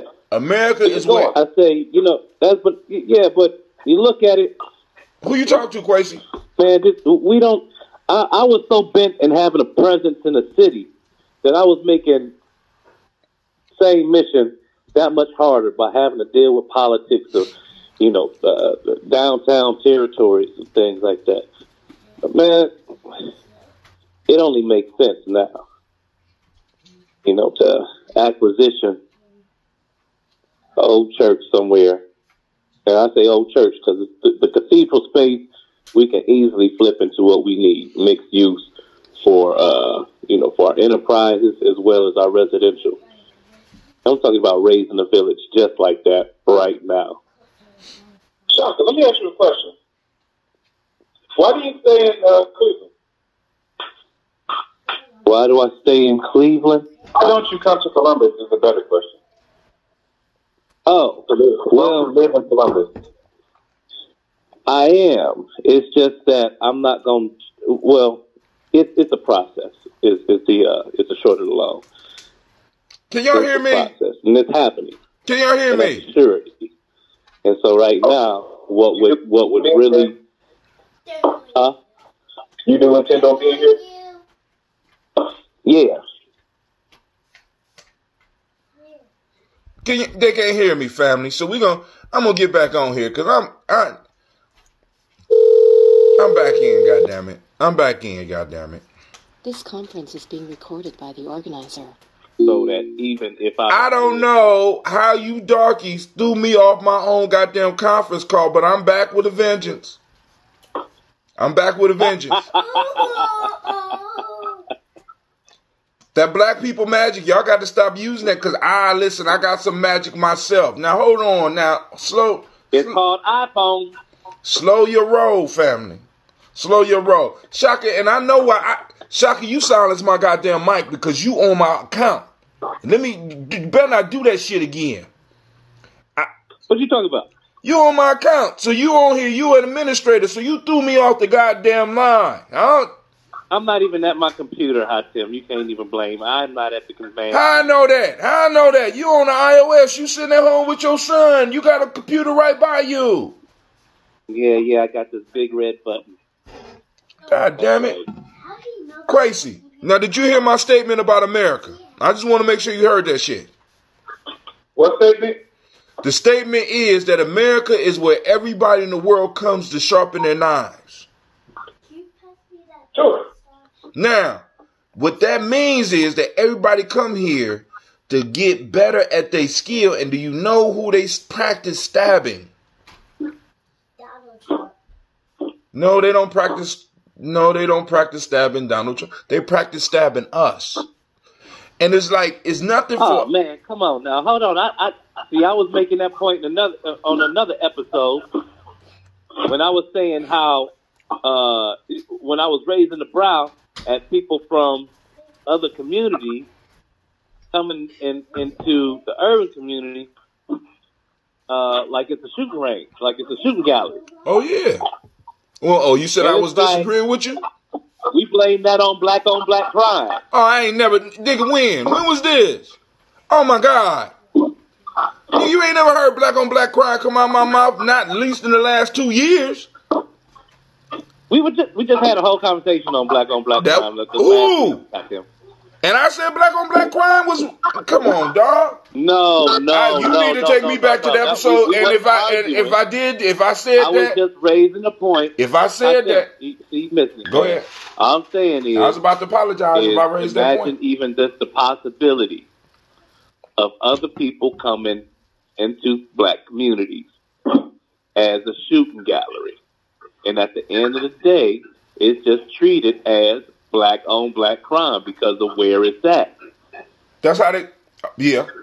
All right, cool. All right.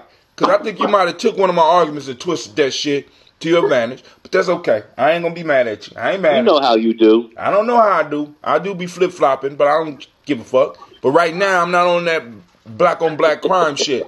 I'm not. Because in the last 2 years, after looking at the numbers and shit like that, and looking at how people use the idea of black on black crime, why are y'all using don't use your mama's spray in that doll's hair, girl? That's water. That's black on black crime. That is, what, spraying water on a woman's hair? I guess that would be considered black. That's the old bottle. Okay, all right, I didn't know. It's real life here, Gianni Journey family. We raising our kids. They ain't talking on the show. Listen. But now people come in here, and I mean, and like I said, as I started before Shaka got into his hole and threw my whole shit off. You know what I'm saying, with his Father Kwanzaa theory and shit. You know what I'm saying, that I open up Gianni Journey for that type of shit, so that we can go and have these discussions. You know what I'm saying? Because you won't hear any discussion. Matter of fact, let me do a station break for. I want to welcome you to the Congregation of Mighty. This is Giami Journey Media. Hold on. This is the Daily Toast, and of course, you know this is a Heart of December production.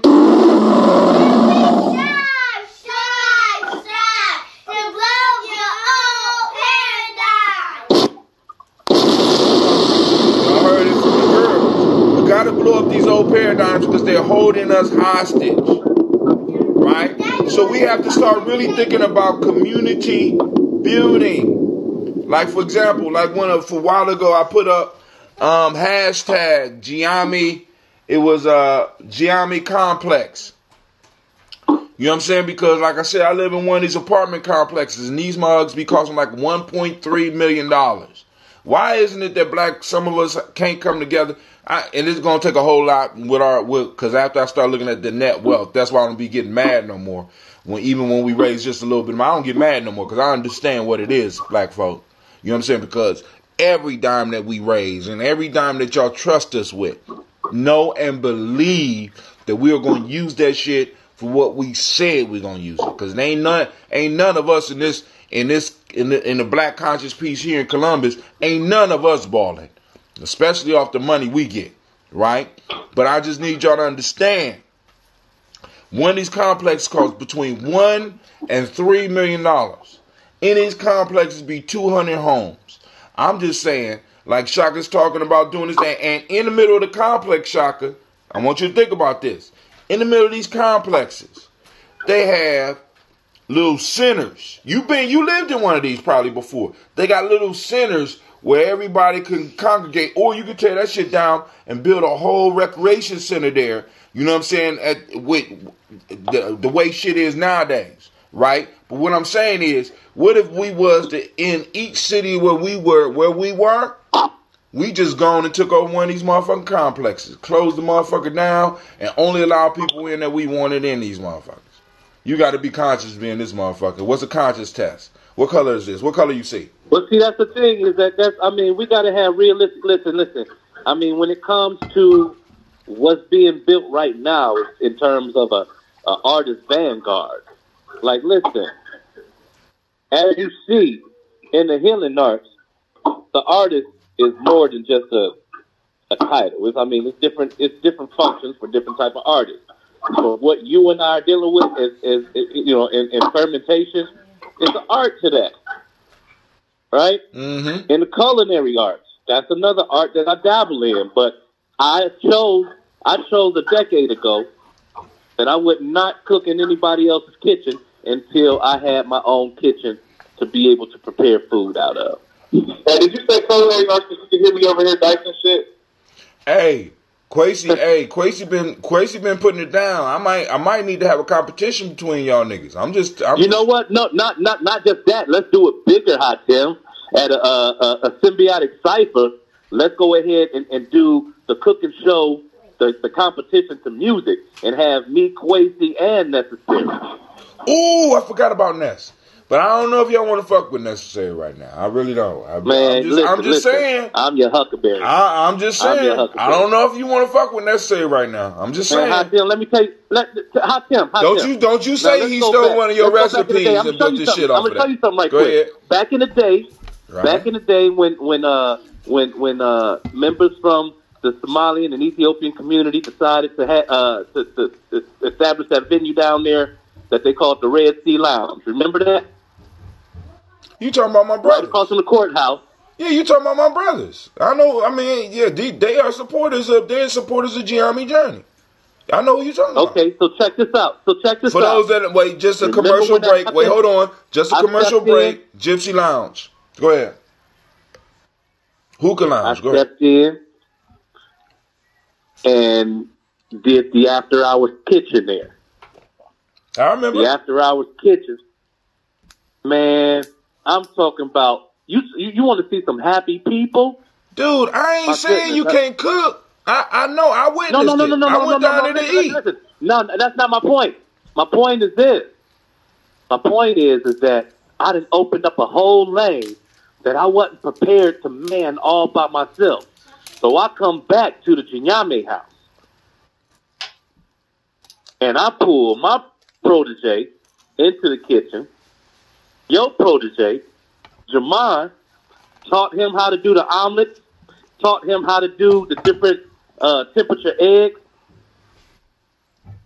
And he ran that kitchen when I wasn't there. I remember one night they had called me in because they ran out of syrup. They ran out of, we was running out of things right and left. And Abdi had to make like 2 runs to the grocery store in the middle of the night. And I'm saying, like, when we are able to ourselves step up the piece where we bringing people in the way that little spot was bringing in the African community, that's when we have established ourselves as a pillar. And we're able to pass that the legacy off by teaching. You ain't answered my question. You went all the way around. You asked the question. What was the question? I said, my bad. I don't think y'all ready for necessary right now. I'm just saying. I just, because he grappled with that being a woman. We ain't ready for what? Yeah, ready for what? Necessary, Willoughby. They got the soul veg piece. I'm just throwing. You said we ain't ready for. We ain't ready for him from. Far as, hey, put them goddamn scissors down. A cooking competition. You know what? Put your money on. Put your money on it, Hot Tim. It's gonna be a perfect. How much y'all talking? Wait, I got first off, I got to get necessary to sign the paperwork. Then I put my motherfucking money up. How much money y'all talking about? Y'all get on the phone right now. How much money you talking about? I'm just saying. I'm gonna call Quentin and see what he talking about. Oh, you gonna call the weed man? Hey, I know some of them too. Now I got a couple of them in my camp too. I'm talking about. They don't make gummies though. Netflix shows for what I'm about to do. Ain't no Netflix coming here. We gonna have some shit. Cause I got. Listen, I got a market coming up on February 23rd. That Kaumba. Man, dude, if we serious, I don't want to even get excited. That's what I'm saying. Because I throw down the goddamn gauntlet. I put some motherfucking money up. I'm betting money. We let the people decide. Man, listen. Because this is how you build shit up. We can do this whenever. Listen, I'll bring my wok and my skillet, and you just let me know. All right, I'm just saying, man. I'm just saying. I don't travel without a cast iron skillet. I love both of y'all. But I'm just saying, y'all better leave that shit alone. I know what it is. I done ate your food. Seasons. I done made it through seasons. You been there. I done made it through seasons based on it. Oh, my goodness. I'm just saying. Listen, I'm hearing talk. Oh, my goodness. Hold on. I'm hearing talk.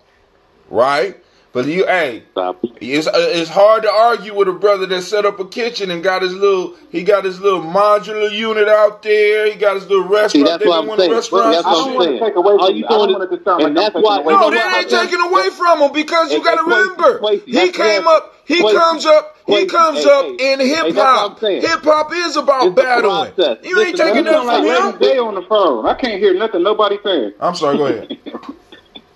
Listen, man. All I'm saying is that Quasi asked a question about me coming to Columbus. I told him it's a process. And the piece is that... You don't want to come to Columbus because don't make me go and get on, because I get on that story. I done arranged that shit. I take care of my tribe. Listen. You don't want it. Step out my light, son. All right, look. So you don't want it. He don't want it, Quasi. He don't want it. But go ahead. I made it possible. Listen. The word is exclusivity. When I come to Columbus, people that access me because of what I bring. I hear you. And I need no. I don't think you do. I don't think you hear me either. When I say it's a process, I'm saying that, when I get there, what it is that I am is someone who through my art, I bring hospitality. Through my art, I'm able to bring people together, other artists together, and to be able to maintain a vibration within the cipher that takes us further and further. And so the whole piece is is that I'm not coming back to Columbus to wait for that moment to happen. That moment is going to happen every time because I've made the space to protect the energy of that cipher ability.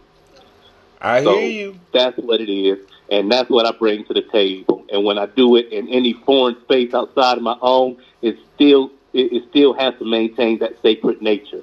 That's the difference between a symbiotic cipher and any other open mic that Columbus is going to experience.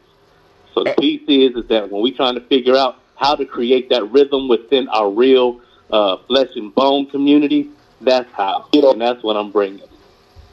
Columbus is going to experience.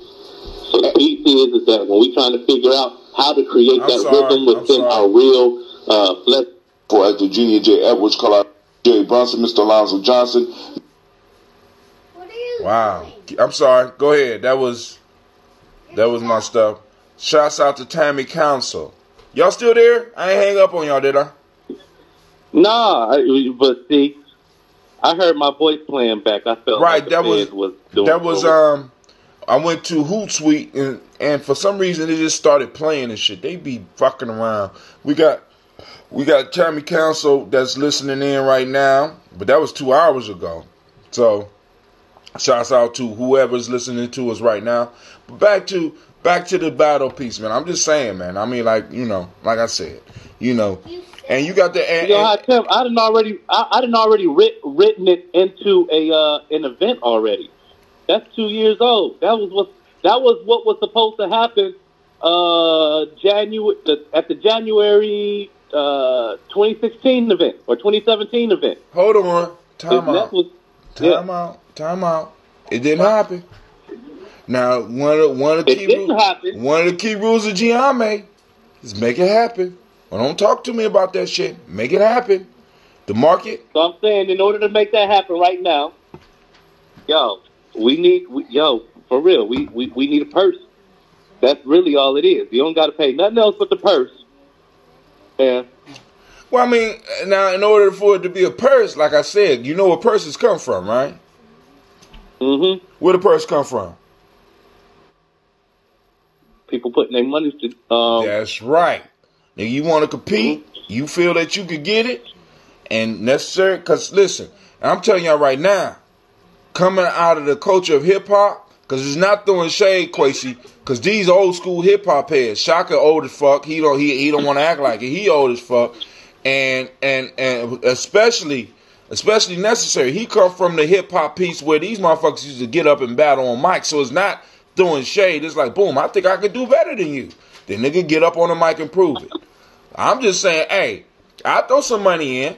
I get some other people around me throw some money in because hell, we got the gumbo dude in the family. He doing the gumbo and shit. I'm like, yo, got all this, hey. You know what I'm saying? And my goodness. What? Oh. Bring it. Yo. Oh, you don't want You don't want it. You don't want it. See, because I'm telling you right now, I do this market. No. I open the market up. Y'all gonna choke. Y'all gonna choke. You gonna choke. Stop. Because if you go any further, you're gonna be talking shit. So this is what we're gonna do. I need you to find any given weekend in Black History Month and book it for the Family Day cook-off.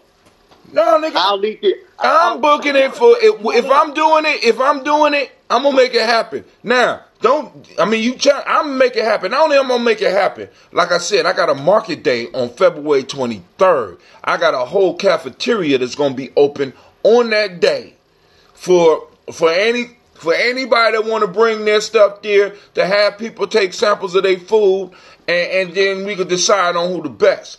Period. You know what I'm saying? And I take a little bit of my little meager money. I take a little bit, not money from Giami Journey, not money from Giami, from my motherfucking pocket, and I will award the winner. Y'all think somebody playing? Y'all think somebody playing? Go ahead.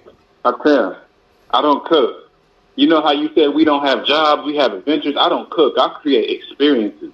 You know what I mean? Like from the time I walk into the kitchen, that shit is something to see. I create spectacles that are fucking delicious. You see what I'm saying? So bringing in food is one thing. Sure, it's going to be fucking amazing. But Where's I want people to see what I'm doing so they can walk away and really appreciate the process. You know what I mean? Need a witness. Exactly. On top of that, I don't know who cooked that shit y'all brought in here. You know what I mean? I want you to see that everything I got came from a fresh fruit, from a fresh vegetable. Hold on. Everything I just So what you created. saying? I gotta provide hot plates or some shit like that as a cook? Y'all should I'm have not that saying shit. No. Hot Tim. I'm not. We gonna treat the cook-off. We gonna treat the cook-off like any respectable sport. So I'm saying you want to bring the gumbo dude in, because we're gonna have to just do 2 tiers. But Quasi, the way it's set up, man, it's like this. All right, and the way I had it in my mind, it'll be me and the band on one side of the stage, and Ness and the DJ on the other side. Who gonna pay for the band? And Who gonna pay for the band? Hold on a second. Go ahead.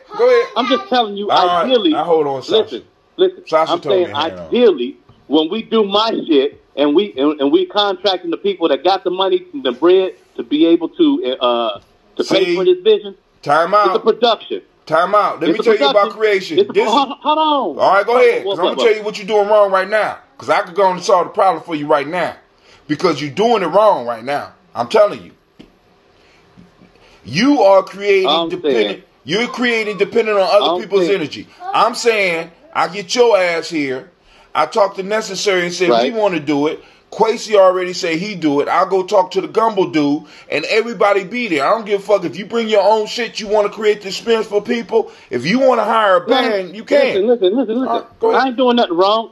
And we talking about we saying 2 different things, I Tim. If you just been patient and let me, because I'm talking to Quasi as a potential aspect of a production that'll be an ongoing thing. But at the same time, I'm trying to say that for you, if we're gonna do this, it should be 2 tiers, right?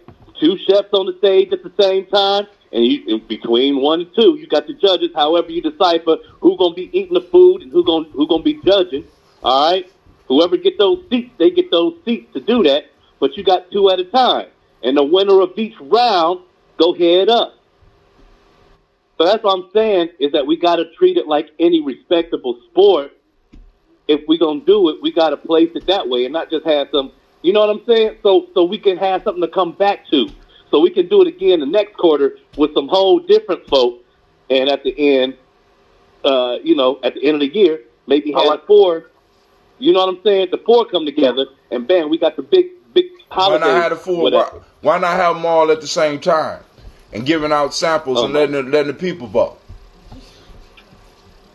Because the community is growing with people who are becoming more and more innovative. And the piece is that if we do it on a quarterly level, I'm saying we got 4 competing all on the same day. That's enough. That's enough. But what I'm saying is, right? But what I'm saying is, what like you if we talking, do like the summer you're festival, talking that's about all of them. That's cool. You're trying like the Rib, and then we got the Rib Fest. I ain't concerned about. Listen, my issue is this. My issue is I'm gonna make it happen. Fuck the Rib Fest. Okay. I don't care about the Rib Fest. I don't care about none of that, dude. I'm concerned about the last Kuumba of the month. Period. Yeah. And something that we already got going. Now, what you are presenting is something that I'm not gonna have the budget for. Because you talking about this grand production. I'm talking about working with what the fuck we got. You know what my budget is? Quasi, tell them what our budget is, brother. No. Quasi, what's our budget? That's the part 2. That's the part 2. I'm not writing grants. Realize what I'm saying. I'm not writing grants. What's our budget, Quasi? When I say it's listen. When I say it's a process, when I say it's a process of what I bring, that's why I'm not even talking about your budget. It's because I bring something that we ain't even sat down on yet. So I'm not worried about your budget to be able to finance my production. There's a whole other way that's dealt with. Okay. Now, I'm once again crazy. What's our budget? Whatever we made that day. You were sitting at the table yesterday. What was the budget? Say it again. You were sitting at the table yesterday. What's the budget? I don't want to put that information out there. We got room to improve. Okay. We got room to improve. So there's no budget. But I mean, I agree with Shaka on that. I don't want to let the idea of lack dictate See, my and that movement. see that's where y'all miss me at. It's not an issue of lack. If we have a place, we are able to do what we say we're gonna do. And we get people to start buying in, and we market it, and we say, all right, cool, we're going to have this competition going on. We start raising the money. Now what's going to start to happen is it's not going to happen because we depending on other motherfuckers to come up with shit that they're not going to be able to come up with. I'm not about to fall into that trap. I'm providing space. And that's why you just got to play the game different, Hatim, and that's what I'm saying. That's hold on. About Shaka. I'm gonna play this rant game to be able to make it happen. Shaka, let me know. I'm not. You know what I can't anticipate? Now. What's that? I can anticipate this. If I'm depending on other people to participate and put their money in necessarily outside my tribe, I have already lost. I'm not dealing from a position of loss. Why? Because I have a quarter-mile building that I'm able to utilize. I'm being blessed to be able to utilize. So I'm not starting from a position of lack. I'm starting from a position of where I'm at. So if there's going to be a cook-off or anything, I'm expecting people to be able to bring their ingredients. I'm expecting people to bring their hot plates. I ain't expecting nobody to give me a motherfucking budget. You have an opportunity to show the world how good your food experience is, rather than talking all this shit. You know what I'm saying? If you need a band, then you bring a band. Now, I'm going to try to hire a band for that day. But on January 23rd, on February 23rd, it should be able to go down with what we have. Because if we start working with what we have rather than what other people are going to invest in it, we're going to be able to move forward. And the next step is we're going to have more the next time.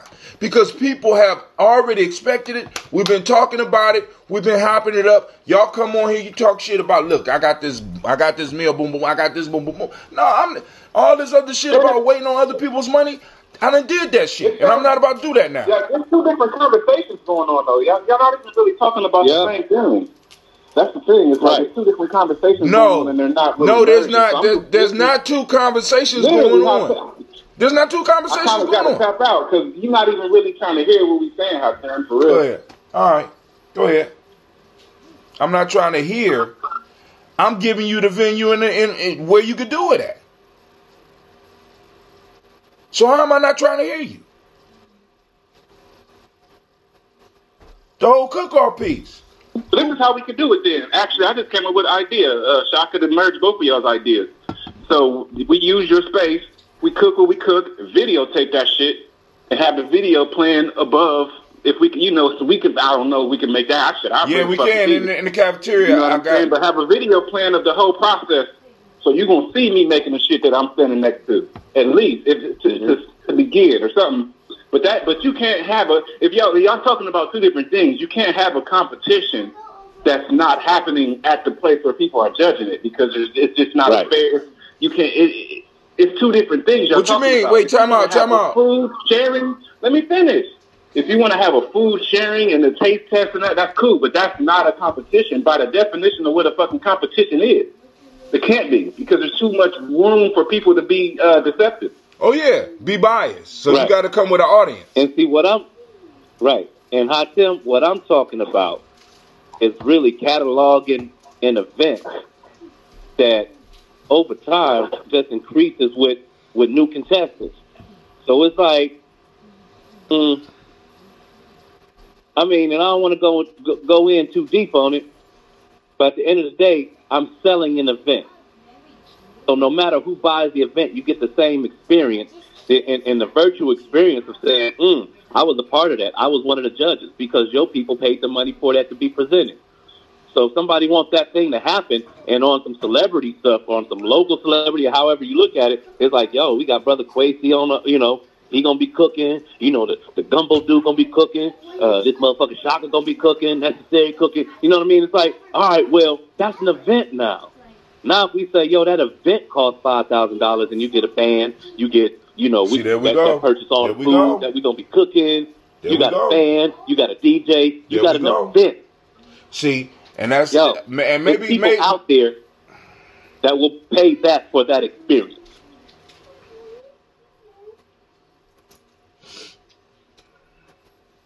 you were supposed to have this in 2017. What happened?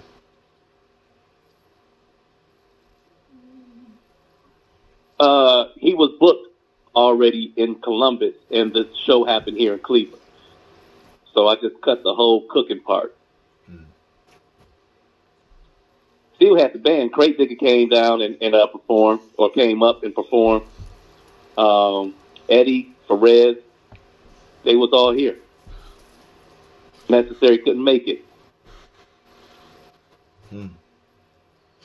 All right.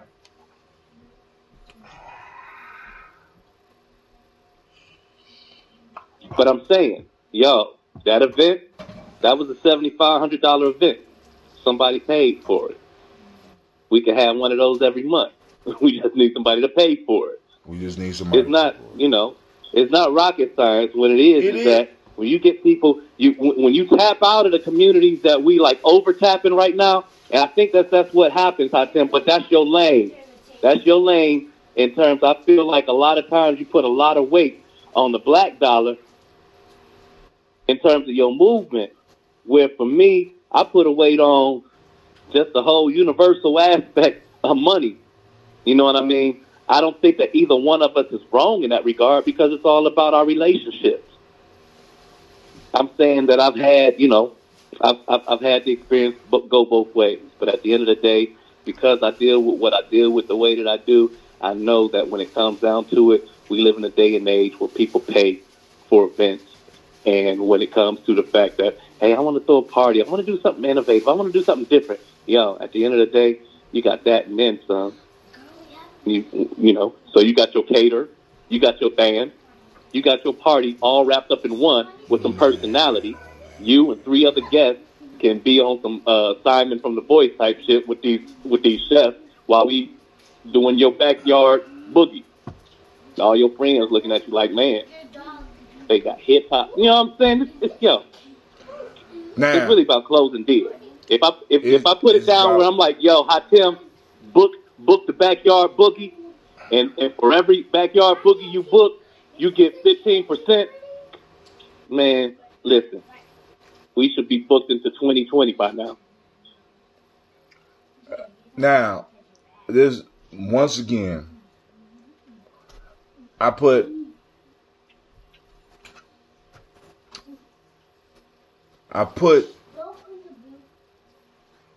my faith in what I know. Not necessarily the unknown, or you call it the universal money. After dealing with universal money, I see that it don't necessarily work, and I believe that people who are involved do put up money in there, and they have proven me right. Now, it ain't 5,000 or 7,500 for an event. What I was talking about was having something on the side of what we're going to be doing on February 23rd. All this other stuff. That's a done deal. No, but let's not even talk money about that shit. But hold on. Let's let that happen. No, hold on.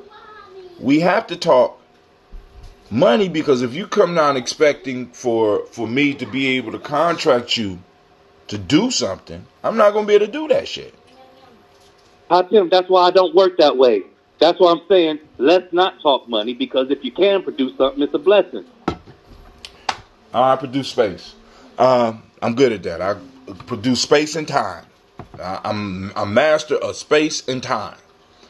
And like I said, and it's like I'm hearing, but what I'm saying is, first off, we got to talk to Necessary, possibly the Gumbo Dude, and there's a whole bunch of other cooks out there. But I understand, keep it to about 3, maybe 4. Well, you Don King right now. Make that shit happen. I'm coming with a spatula and a black skillet. You got a cooking unit? Well, I got to provide that too. Come on. I'm just saying. You got to be able to cook that shit right there. Yeah. The If thrift I gotta store, plug the into some, thrift if I store gotta is plug into amazing. some tabletop 110, and so be it. That's what it'll be. Hey, I'm trying to tell you that thrift store is incredible for making shit happen. Because people will come. You're right. People will come to get some free samples. You know what I'm saying? You're right. And Hey. then we will, and they'll come out. What I'm saying is, it's something that could grow on its own, but also can be connected to something else to help the growth with that as well. Because another piece that, You're as far as, absolutely right. you know what I'm saying? And I'm like, yo, but my whole issue is, I don't honestly think that I need a lot of outside money. Because I don't know. I mean, because I don't know.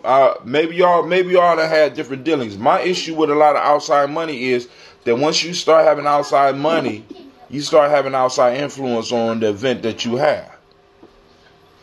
And I have a problem with that. Now we got to cover this issue, or we got to cover that issue. No, I'll buy a booth. Shut your mouth. You don't tell me how to do Okay, it. so tell me what issue you had of this. When I was there in Columbus back in 2002, the principal of New Albany High School paid $5,000 for my band to come out and do a Columbine anniversary. That's the only time in history that anybody in Columbus paid us what we asked for. What's wrong with that?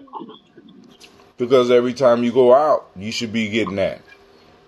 Is what I'm assuming the answer should be. Right. But I'm asking you, okay, New Albany, of course, that's a whole culture of people that ain't got nothing to do with your interfold.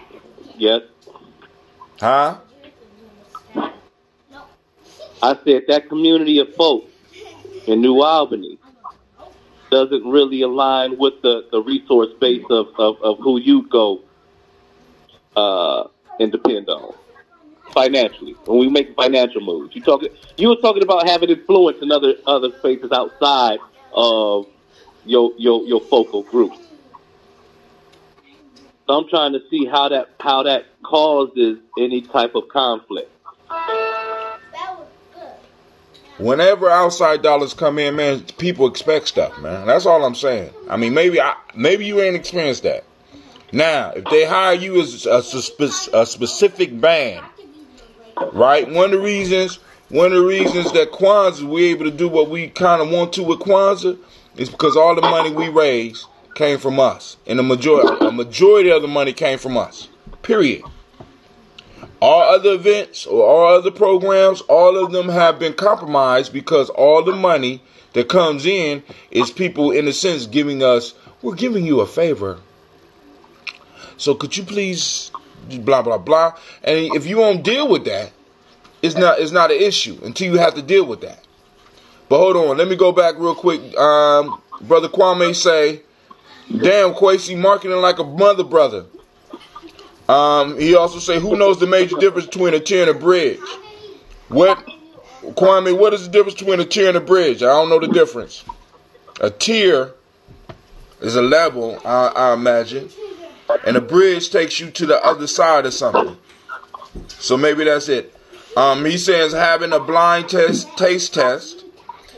He says budget is income / expenses. Like the cooking shows. Like though he talking about trying to go with what y'all saying, like the cooking shows. He says also New Albany is not invested in our space and time, but to steal, kill, and something else. I can't go here. I got to put another O in here so I can see. Kill and destroy. New Albany is not invested in our space and time, but to steal, kill, and destroy. So, alright. So, I'm gonna have to have some more meetings. And we'll talk about this little. Well, don't hit your mama's picture, please. Don't hit nothing over there. Family, I'm about to get up. We've been on here almost 6 days. Ain't no damn 6 days, little girl. We've been on 2 hours and 28 minutes. 2 hours. And I'm about to get on up. Hey, Don King. Yeah, well, don't call me that because Don King be robbing motherfuckers. I'm Brother Hot Tim. But I mean, it's a possibility we can put something together. You know what I'm saying? But go ahead. Make it happen. Oh, that's my philosophy. Let me work my mind. Let me work my mind around it. This tastes like coffee. All right, and I'll also talk with Crazy too. Cause Crazy, you was hyped about it, man. You ready to get to work, man? No, you already been at work for 2 hours or something. He got his own. He rolling up again. All right, family. This is Brother Hatim. I want to thank you for joining us on the journey. And we are out. So we out. We out. Facebook, Periscope,